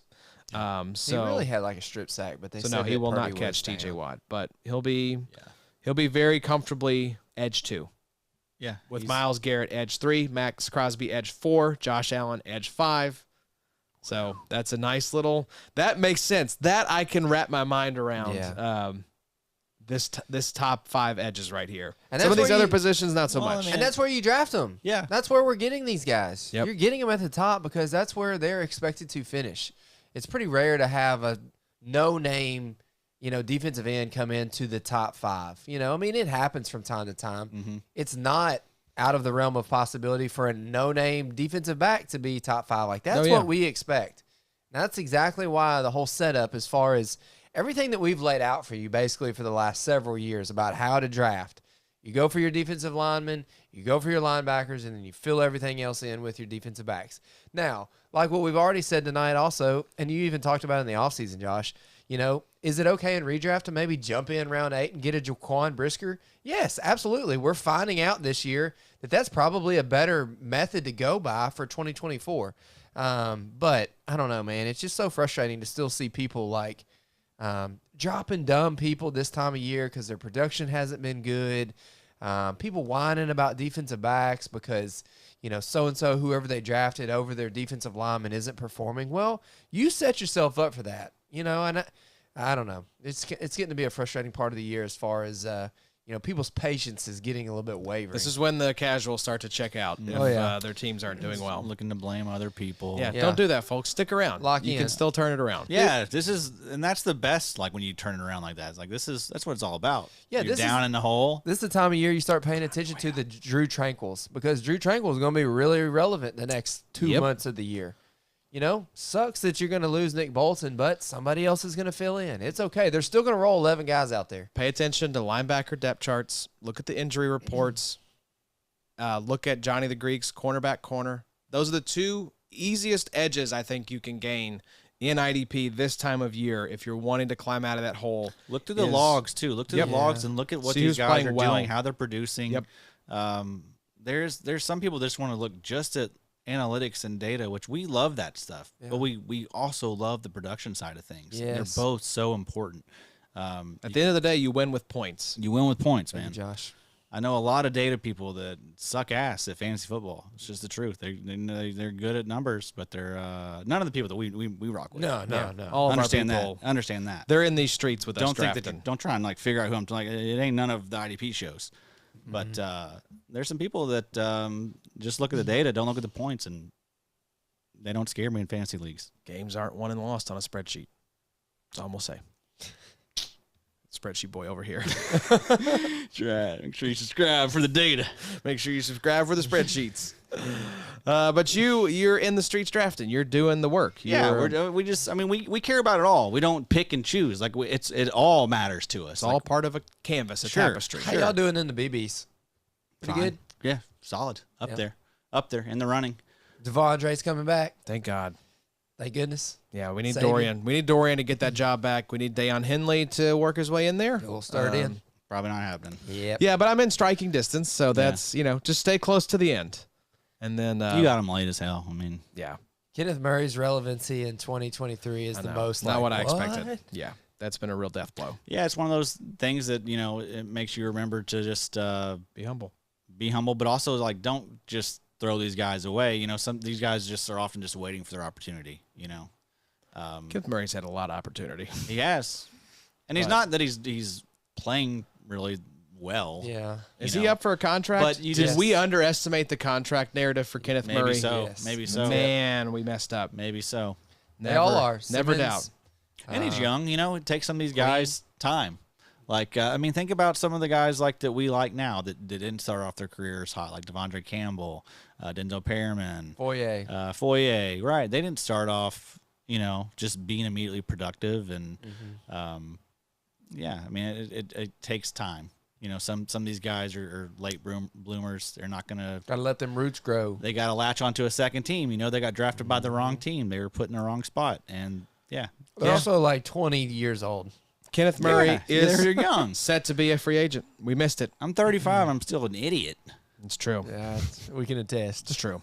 Not an idiot if you were patient with Julian Blackmon, 25.75 points in week 7, 5 tackles, 2 TFLs, a pick, and 2 passes defended. he's been great. Top 10 safety this year. The Kwity Paye slump continues, though. 5.75 points. 5 tackles, 2 TFLs, an INT, and 2 PDs. I guess that is... Over him. Get out. Yeah. I just keep waiting for it to happen. I think we had the similar refrain earlier in the offseason, and it's Samson Ebukam. And this feels like the second year in a row where the other guy opposite Kwity Paye has been the guy that you want, and that's been Ebukam this year. So Y'all have kind of had a quiet start to the season across that defensive line, though. Like, Buckner's been fine, but Grover Stewart hasn't been what he was last year. Just got suspended for PEDs. Odangbo has been okay, but probably not what he was last year either. Yeah. So you're out on Paye. Odd team. Yeah. Odd team. I mean, you got a lot of Zaire. Zaire and Shaq and EJ Speed and Kenny Moore. Yeah. I wanted to see, has anyone checked the splits on EJ Speed versus Shaq Leonard in week 7? I think it was EJ Speed only got like 40% of the snaps. Okay. Did you see the speed play that got called back for a penalty? What did he do? Was it a sack, pass deflection? It was a pretty nasty play if I'm remembering, but there was pretty big penalty. I think Shaq got a healthy amount of snaps again. So yeah, he did. I don't know what's going on. EJ Speed was 40% of snaps. If this team starts to lose, though, we'll just have to see what happens with some of these. It's another stay veterans. away until like we get. I think an injury is what we need. Really, hate to say that. Hate to maybe root for that quietly. Quietly root for Shaq Leonard to get banged up once again. Because I don't think he's not getting traded with that contract. I mean, we're riding it out into the sunset until he gets released next offseason. And he probably does have a nice locker room presence there, right? Like, it's I think it might not play well in the locker room to bench a guy like Shaq Leonard. So I'm sure Gus Bradley's weighing that stuff too. 81% of the snaps in week 6 and 72% last week, and EJ was about 40% the last 2 weeks too. Why? Stinker. So it's not going to happen, I'm afraid. But it's one of those situations where you're just focused on the LB1 there. Yep, that's right. Zaire Franklin, who has been amazing this season. Let's move to Steelers getting the 24-17 victory over your Rammies, Bobo. Yeah. Steelers have one of the best pass rushing duos in the league. So, of course, Nick Herbig is the one who shines. 14.35 points, 3 tackles, a TFL, a sack, 6 sack yards, and a QB hit on just 18% of snaps. This just feels like the next in a long line of Steelers edge rushers. He got next. It's just when is he going to get his real opportunity? They just re-signed Highsmith and Watts there as well. Yep. So is he just going to be a rotational guy for the foreseeable future? I think so. Probably so. Maybe. But we do see a lot of these third edge rushers. Like think about Okarongo or whatever. He gets like 50%. Yep. Look at Buffalo. I mean, like all those guys are getting like at least 50%. So I mean, there's a world where Herbig could eventually get to that 40 to 50% level. I think he does more of this. That 18% is going to grow. He'll earn more playing time. Yeah. So PFF grades are great too. Aaron said last week, play T.J. Watt, Highsmith, and Minka. 2 out of 3 ain't bad. T.J. Watt, 13.65 points. He had a tackle, a crazy interception, reading the field like a damn off-ball linebacker. PD, 24 return yards, 84% of snaps. Highsmith was down, 2.5 points, just 2 tackles, 78% of snaps. You're not worried about Alex Highsmith. And you mentioned Minka Fitzpatrick, 11.25 points, 11 tackles. He had 10.65 points per game the last 5 games, 100% of snaps. Obviously, a top 12 option at the safety position. Yep. Rams, Bobo, though, Michael Heck. Yeah. Do we know how the name is pronounced? Hocht. Is it Hocht? I saw a funny tweet I got to find Hecht. Today. Hoyt. I think it actually is Michael Hoyt. So the Rams put this out. With 2 sacks in the first quarter, outside linebacker Michael Hoyt recorded 7.5 sacks in the last 11 regular season games. He is the first player this season to record 2 sacks in the first quarter. So, wow. 7.5 sacks in the last 11 games. I think it's really just because of his opportunity. I don't think the guy's a very good player. But, I mean, maybe you could do worse in some of your IDP leagues. Boomerang coming on back. I don't know. 32.85 points, 7 tackles, 2 TFLs, 2 sacks, a forced fumble, and 2 QB hits on 93% of snaps. Let's check out the log. They've been waiting on that stat right there. Yeah. They've been having to wait like, how many sacks in the last however many games? We can look back to last year because this was his first sack of the year, right? Yeah, his tackles have been good. He has a great tackle floor. So you could do worse as far as that's concerned. But 7 tackles, 2 sacks, 1 forced fumble. He has 2.5 sacks on the year. This was an anomaly of a game for Michael Hecht. Yeah, I think so. I think it's another AD elevation type situation. Yeah, and I mean, maybe he could be relevant at some point for redraft, but I mean, as far as dynasty goes, like, who cares at all? No, thank you. It's PFF numbers. Byron Young and Christian also Roseman. Byron Young. I mean, I know you boys are. You mentioned the Byron Young trade again last week, Josh. That's gonna be like a continuing theme. Didn't appreciate that. You weren't here. I had to take a shot at you. Didn't appreciate it one bit, but I think we see this stuff a lot. Like with Byron Young, his situation is very rare. Someone a 3rd round pick getting insane, like Max Crosby type 90% of snaps almost. That's absolutely nuts. But we do see this stuff a decent amount. Like think back to like Darrell Taylor. Didn't he have like 9.5 sacks one of these years? Recently. So that stuff happens. It's just like what is Byron Young's upside, right? Is he gonna ever be a top 24 edge guy? I think could be. Chances of that happening probably less than 50%. But he came into the league a little older as well, so he should be more 25 ready now. years old. Yes, so he should be more ready. It's just like, but is that snap share going to continue to stay 90%? You know what I mean? Like you're basically he's saying being productive with it, but he's also damn near leading the league in snaps at edge. You're basically saying, is he going to get better and play less snaps? Because he's not going to continue to play 95% of the snaps. We just talked about, though, edge rushers playing more snaps. So it's like, do they address this position? That team still has a lot of needs. I don't know. They were rumored to be going after Brian Burns, for a long time. Now, can Byron Young make them put that on pause a little bit now? Yeah, I think so. But I think you still want to have, like, if you look at the Rams, like they're still probably going to be like, we're contenders. We can make another run. Like, I think they're going to continue to try and upgrade that defense, upgrade that defensive line. And I think there needs to be some credit for the Rams given to their scouting department. I mean, a lot of time, look at Cooper Kupp. Cooper Kupp was he was a really late draft pick as well. Puka Nacua looks awesome. Steve Avila, their offensive lineman, has been really good.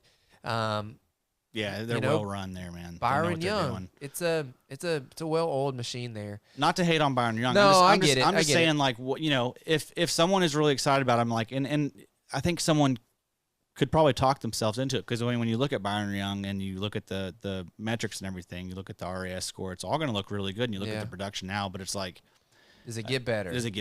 Yeah. Good question. And what's the ceiling? Yeah. So I don't know. What could you sell him for? Am I selling him for a third? Lord, no. Yeah. But if someone was like excited about him, and was coming after him for like a second, like at that point, like, yeah, I think you gotta think about it. Yeah, I agree. Oh yeah. And in that trade that we discussed with all those guys, I'm not sure that Antoine Winfield's not the best piece of that trade. I think he is. I'm about tired of Greg Greenlaw. I'm about tired of Dre. Yeah. Getting hobbled all the time. Yep. And Nakobe Dean, yikes. Yeah. Yeah. And then Byron Young, it's still to be determined. But I mean, it's obviously a great Winfield's start for him. definitely the best piece in that trade. Yeah. So I mean, I don't know. Is this just a long-winded way to say that you were still right about the trade? Yes. Kind of what it That's all felt that like. was. Yeah, pretty much. So All right. still feel good about the trade. Yeah. Love you, Evan. Still feel good about Byron Young as well. Should we feel good about, as Aaron has dubbed him, Christian Roseboom game here and there, making us look a little in the direction of the Rams' LB2, 10.5 points in Week 7, 6 tackles and a PD, 9.5 points per game the last 3 games, but just 53% of snaps. Yeah. Snaps aren't there. He does seem to be efficient with them, but so I mean, you can do worse, I guess, but no, I don't think we're. I don't want to do worse. I mean, we're talking about you start like 5 linebackers. Yeah, and you got. Are there leagues that are like that? 5 linebackers. We're in a lot of leagues that we do 4. 5 feels like a flex, lot. maybe.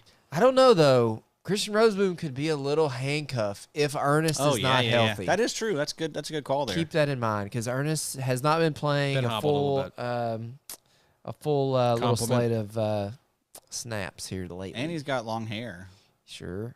Does he have long hair? Right? I must have missed this. Yeah, you did. Yeah. Caught my eye. Yeah. Some raised an eyebrow. Cardinals fall to the Seahawks 20-10. Cardinals don't look down. Zaven Collins 2 sacks in 3 games. What? What's going on here? 13 points in week 7, 2 tackles, a TFL, a sack, and a QB hit. 7.96 points per game the last 5 games, 63% of snaps. Should it be resurrected? Hashtag? Hashtag Zaven season. No, Call it Nate shouldn't Tice. be.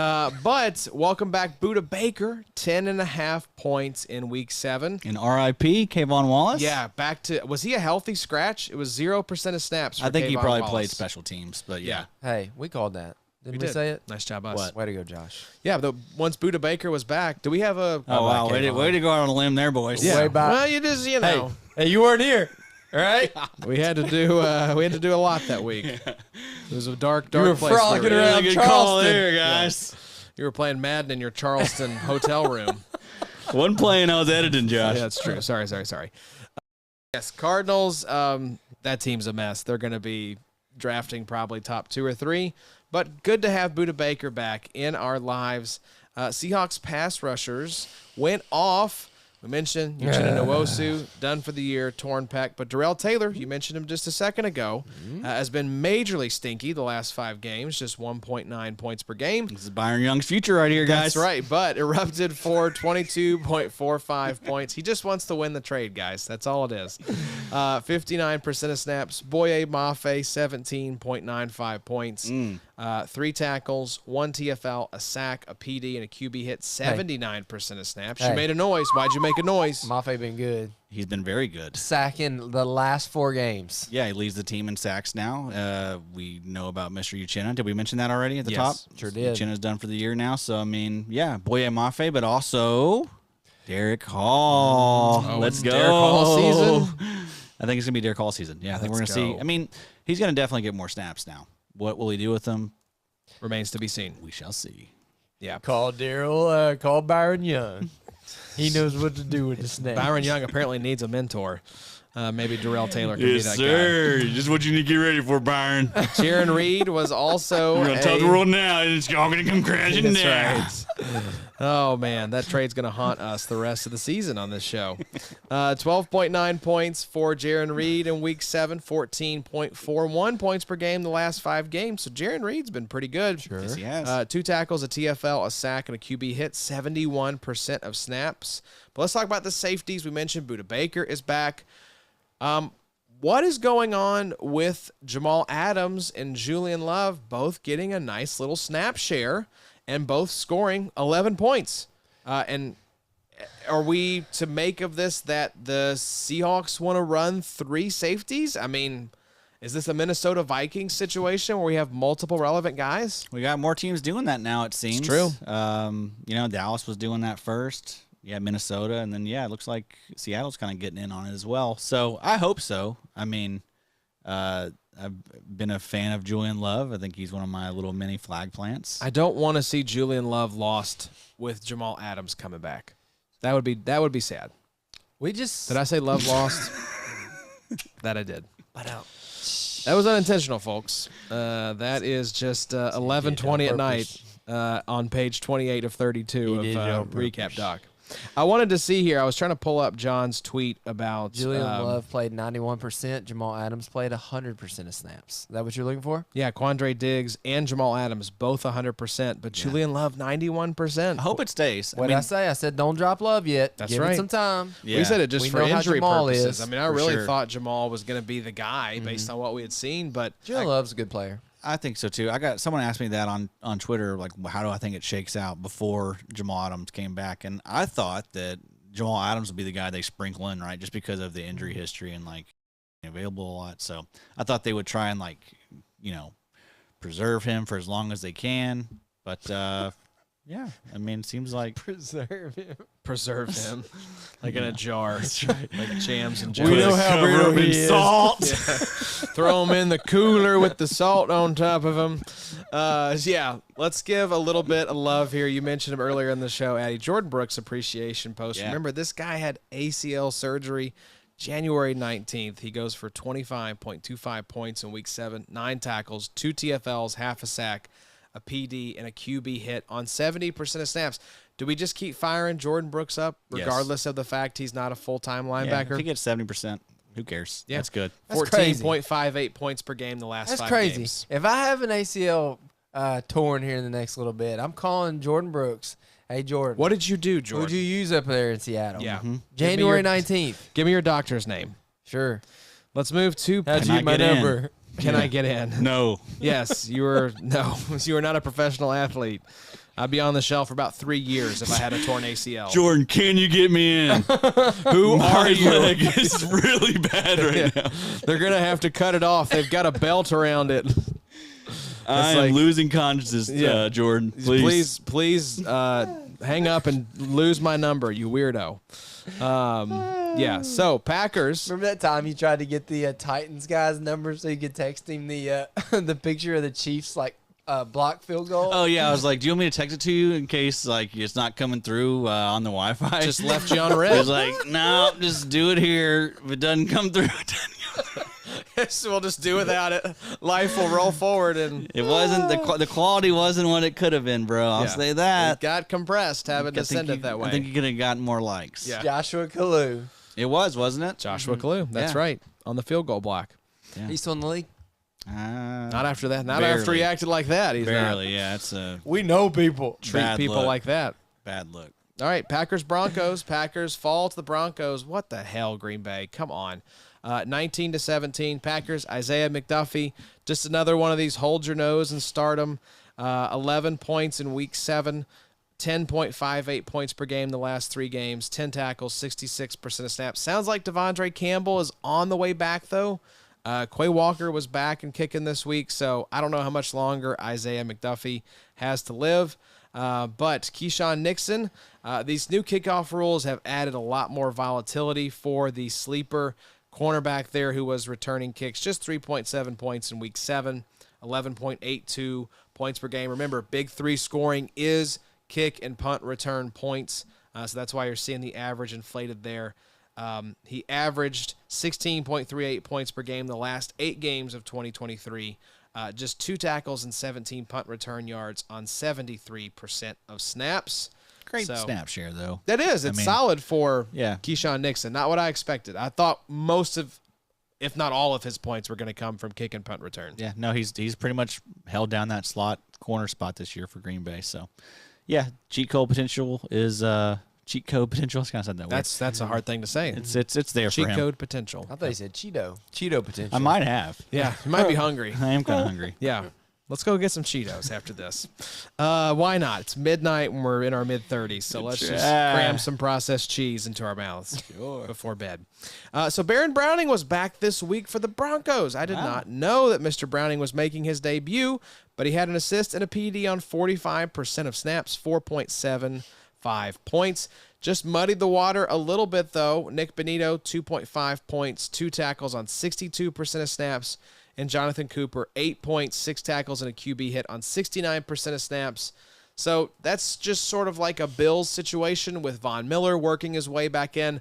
I want to see how this rotation shakes out now with Baron Browning, who I would say had the most pedigree coming into this season, injury aside. Because, I mean, Nick Benito and Jonathan Cooper, I would have put 2 and 3 on the pecking order in some form or fashion. Yeah, definitely was the most proven of the bunch. You know, we've seen him have like multiple 30-point games. But now we've seen Benito play really well, and also Jonathan Cooper. So, I mean, it's a nice little mix, I think, a nice little young mix there in Denver, who should all get plenty of snaps. I mean, I think all 3 guys will get between 50 and 60%, which is totally fine. Yeah, it could be frustrating for IDP.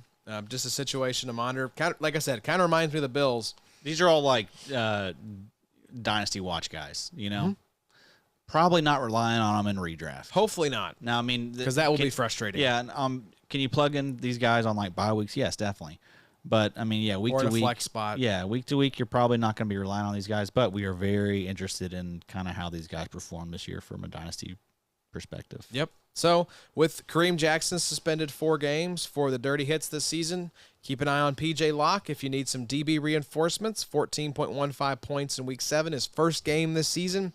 3 tackles, a pick, a PD, 23% of snaps. The linebackers, we talked about in Bobo, had not been great this season, but Alex Singleton and Josie Jewell were both pretty solid in Week 7, 14.25 points for Singleton on 100% of snaps, and Josie Jewell had 10 points on 84% of snaps. So let's move to the Taylor Swift Bowl with the Los Angeles Chargers falling to the Kansas City Chiefs 31-17. Boys, it seems like we are headed for a Super Bowl rematch. Chiefs-Eagles with the way those two teams are playing right now, and I would not mind it.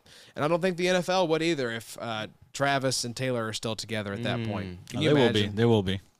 Yeah, they'll break up and The get back contract together. tells them they need to be.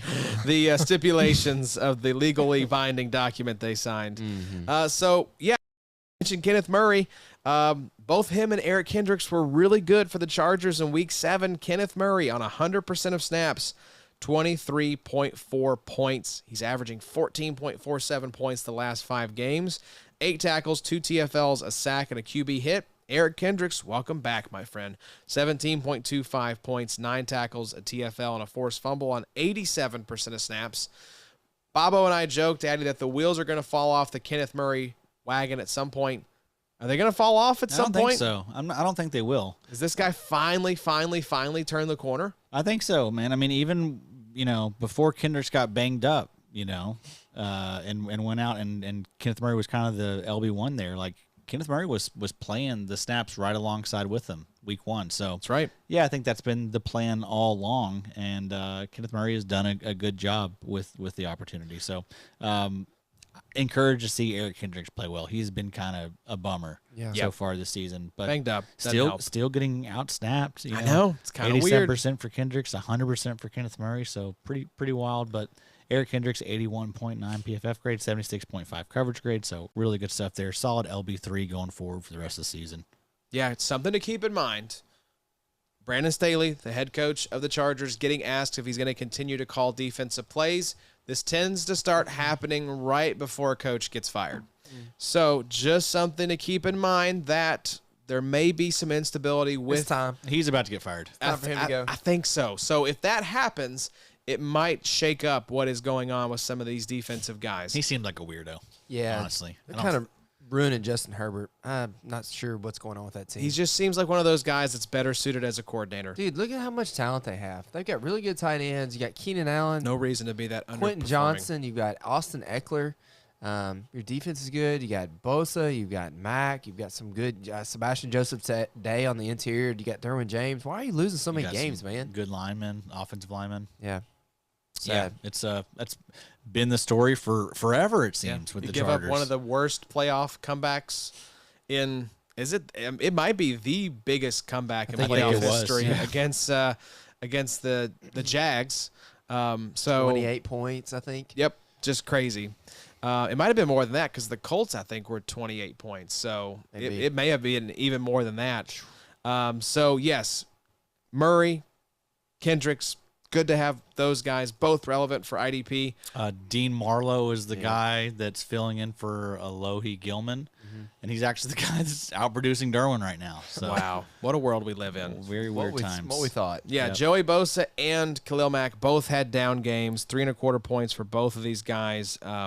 Tackling a QB hit for both of them. 59% of snaps for Joey Bosa, 66% for Khalil Mack. Yeah, Derwin, unimpressive for a second week in a row since returning from injury. 8.25 points, just 7.42 the last 3 games. He had 5 tackles and a fumble recovery on 100% of snaps. A 50.9 defensive grade for Derwin James. Wow. Now, Kansas City Chiefs, I think, make a lot of teams look pretty poor on the PFF grades. Yeah, and he's probably covering Kelsey. Yeah. So that's tough. Yeah, Travis is tapping into that like Taylor Swift. Right. Got to impress Taylor my girlfriend. It's you can't win that. No, that's the NFL does not want you to win that. And when a guy's got his girl there in the stands, he's trying so much harder. Yes, it's just not even and it's fair. the biggest pop star in the world. Girlfriends, unless you're married, girlfriends should not be allowed there. Is it like a unfair advantage? I think so. Yeah, it's like a PED type deal. Yeah, mentors, yes. Girlfriends, no. Are y'all talking Mahomes' wife and she can stay because they're married, but you have to Taylor get married. Swift being like that. You have to get married, like buddy. Mahomes isn't trying to impress her anymore. Oh, okay. He's got her. Yeah. Okay. She's got him, really. I mean, obviously. Yes. She's the best talent scout of all time. Truly. And now she has Taylor Swift as her BFF. Yeah. Like, Maybe we underestimated her.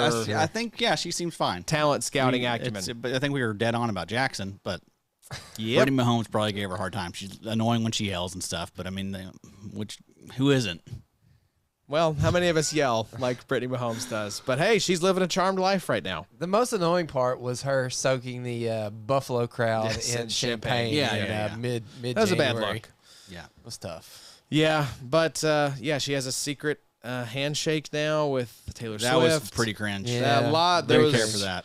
Yeah, the Sunday Night Football crew was talking about that way too much. Even Mike Tirico was like, "Oh, Chris, they stole our handshake." They have to talk about it though, because like, how many women are at home watching this it's because a big deal. of Taylor Swift? How many guns are pointed at them to say, "Talk about Taylor Swift on this broadcast"? It's a big deal. Absolutely. But you also don't want to be that guy, the guy that's getting all angry about the Taylor Swift. Who cares? Yeah. Who gives it? Who cares? Everyone settle down. 0.01% of the airtime that they show Taylor It's Swift. fine. It's fine. It's a story. It's getting more people in. Yeah. It's potentially, getting more people in IDP. Yeah. All these Swifties are going to start getting IDP. I don't know how we brought means this more over. money for us, baby. It's all that matters. That's like they complain about the Taylor Swift thing, and then they also at the same time applaud more playoff teams, more regular season games, all these things that make the NFL more money.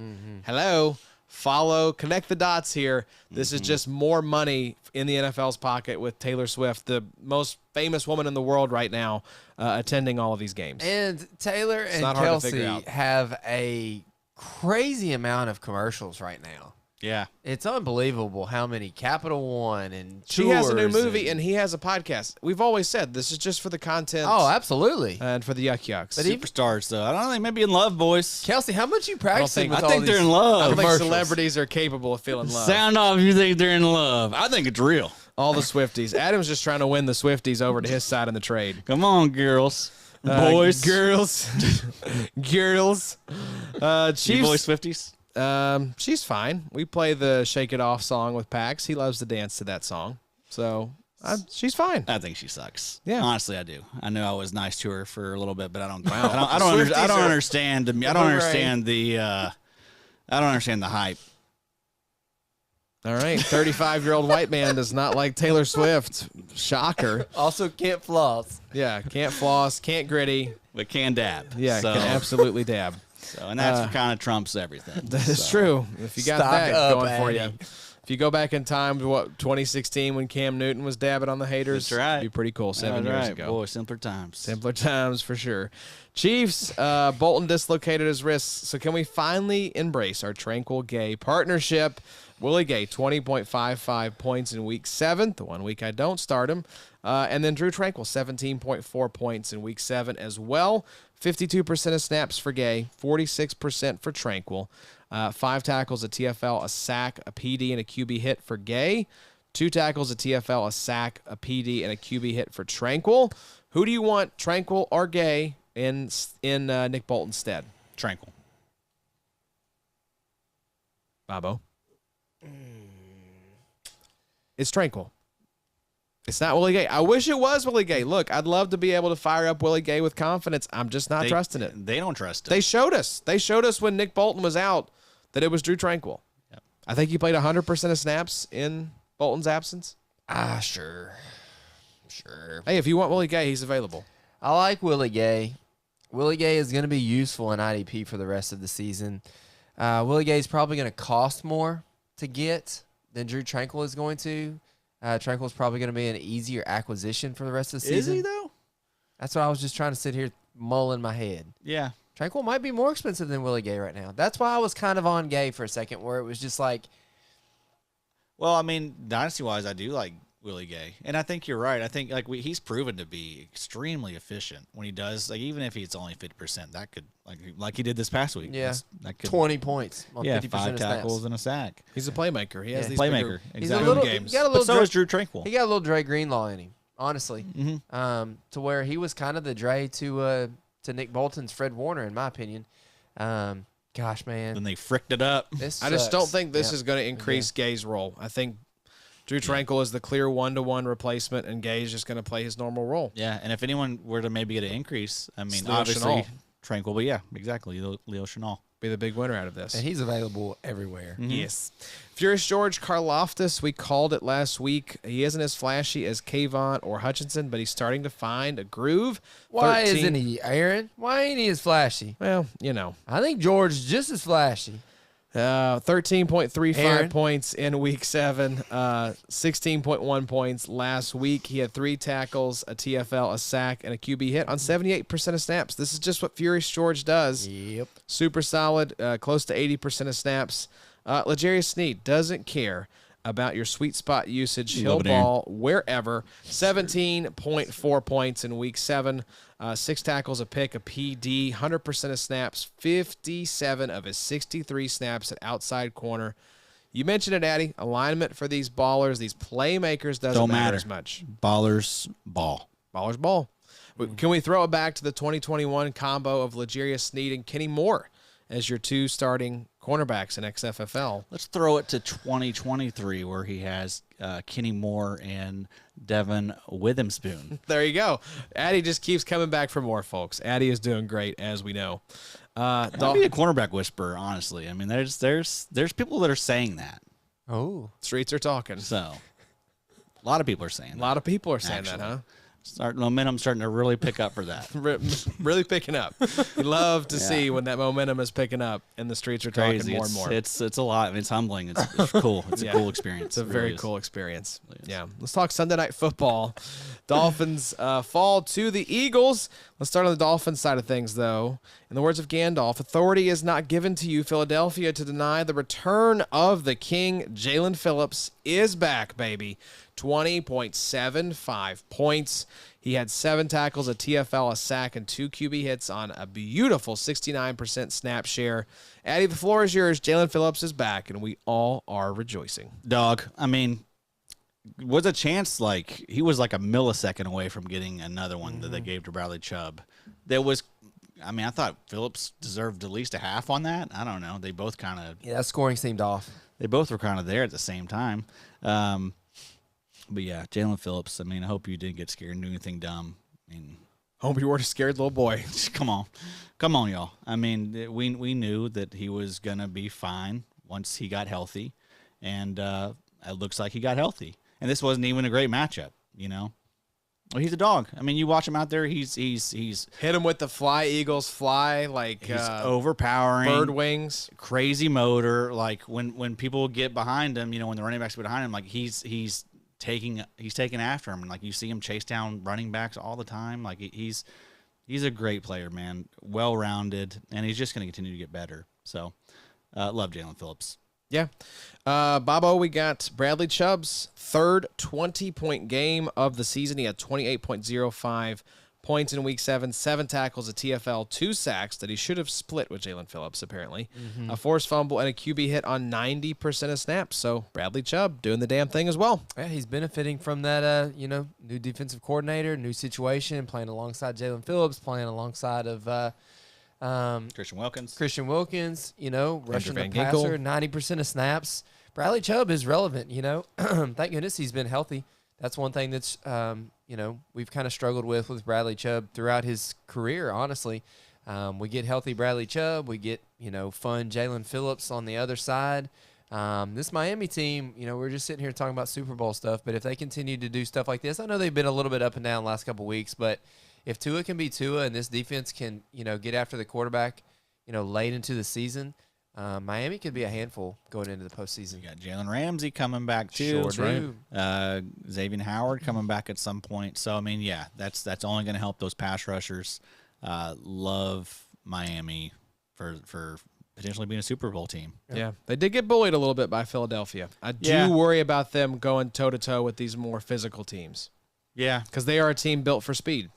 At least on offense. But they're still missing a lot of guys. Waddle's not healthy right now. Yeah, not at all. He was in and out of that game. A-Chain's a difference maker. Once they get him back, even Jeffrey Wilson needs a little bit of time to get better. But the defense is, once they get healthy, and they just need to get healthy. But we mentioned that before the season start. That was a team that was very thin, and they couldn't afford to really get hurt. But they have, and they've still done a pretty good job staying afloat. So I think Tyreek Hill's on pace for the most receiving yards in a season. Wow. Yeah. Gonna possibly break Megatron's record. Yeah, isn't that wild? You know, he leaves Kansas City, and we're like, oh well, That's over. He didn't realize how good he had it. Yeah, no, he's been even and better. he was talking, trash, like saying like he was being held back, and we were like, okay, good luck, what? enjoy Tua. Yeah, and that's been just fine. Sheesh. Yeah. Jerome Baker, as Aaron wrote here in the doc, may have an Empire State level ceiling, but he's got a New York subway level floor. 32.45 points in week 7. What the hell, Jerome Baker? 100% of snaps, 11 tackles, a TFL, a pick, a defensive touchdown. That certainly helps. A PD, 22 return yards, but just 8.85 points per game.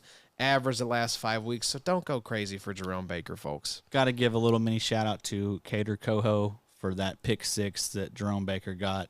He was the one that deflected it, that fell right into Jerome Baker's arms. Mm-hmm. So and Jerome Baker had no one in front of him. So I mean, it was the easiest pick 6 of his life. Yep.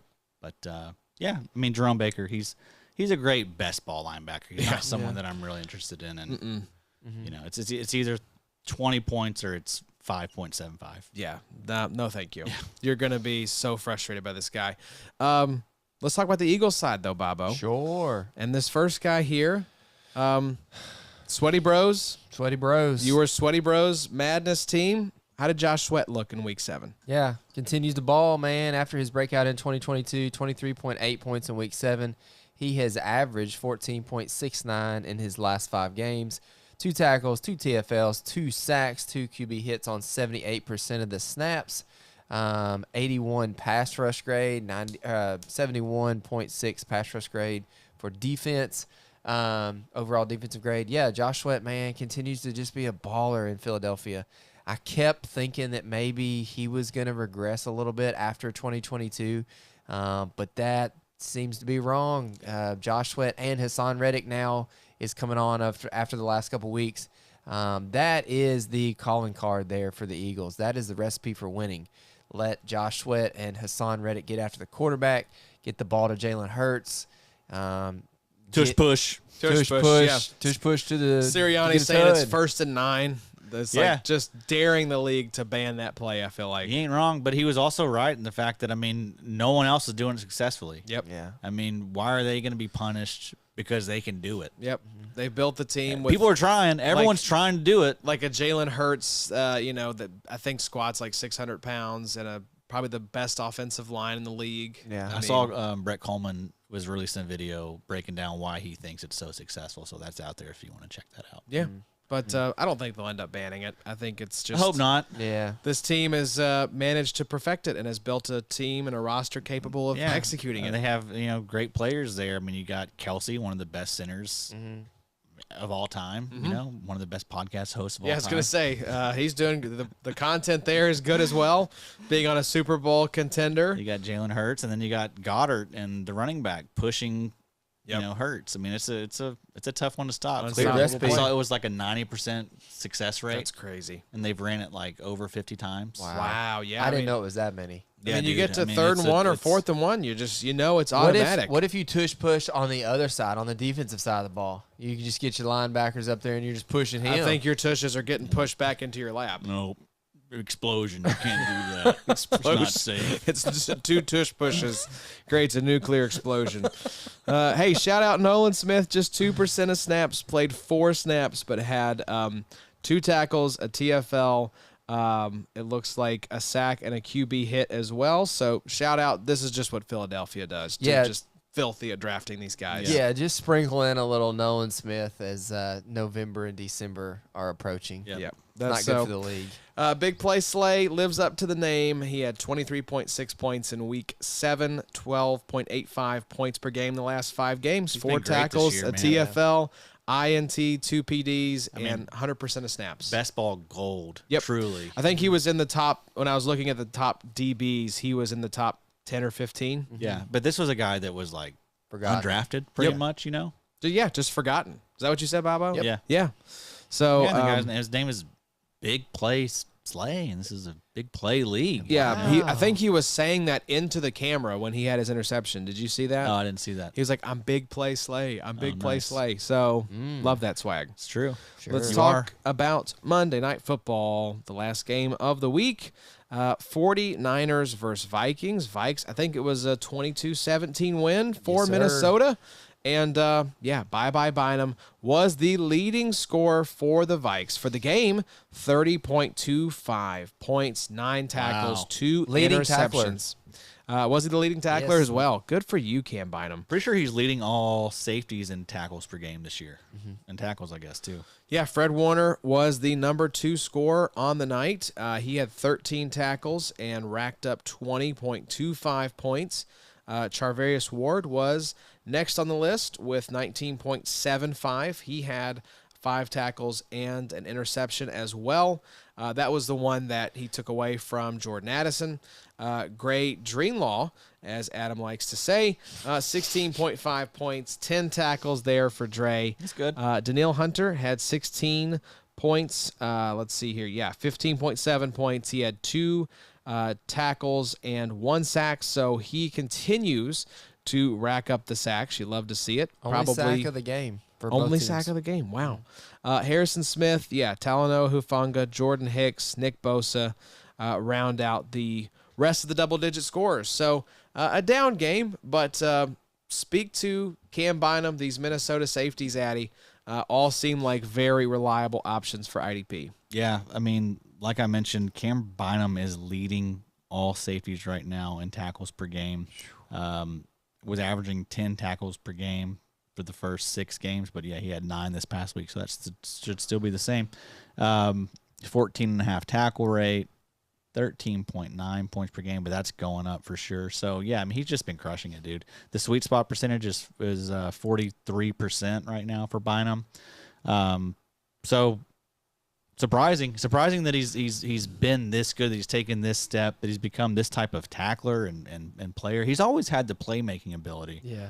But the tackle stuff is just really surprising for Bynum. agree. Yeah. So yeah, I mean, this is awesome.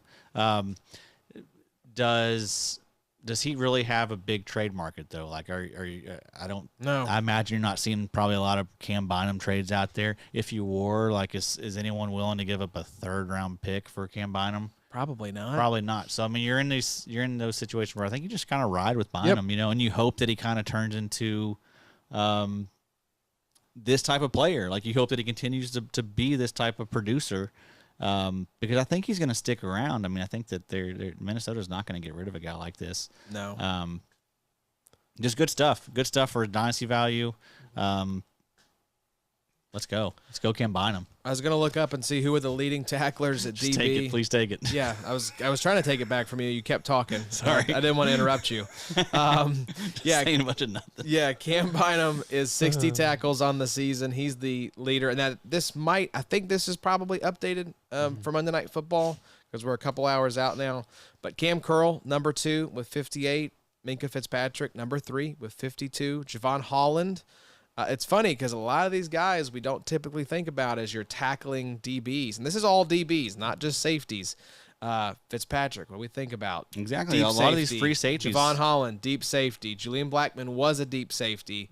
And then Kyle Duggar is next there at 47. Yeah. So It's weird. Pretty wild. weird season for DB.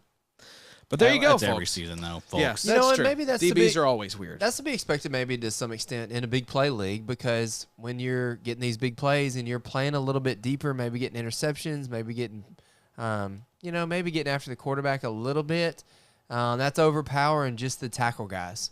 The guys in the box getting tackles. I don't know. Yeah. Something to The think tackle about. guys are the box guys are probably more stable. Yeah. Yeah. But the ceilings aren't what they are of these free safeties, Yeah.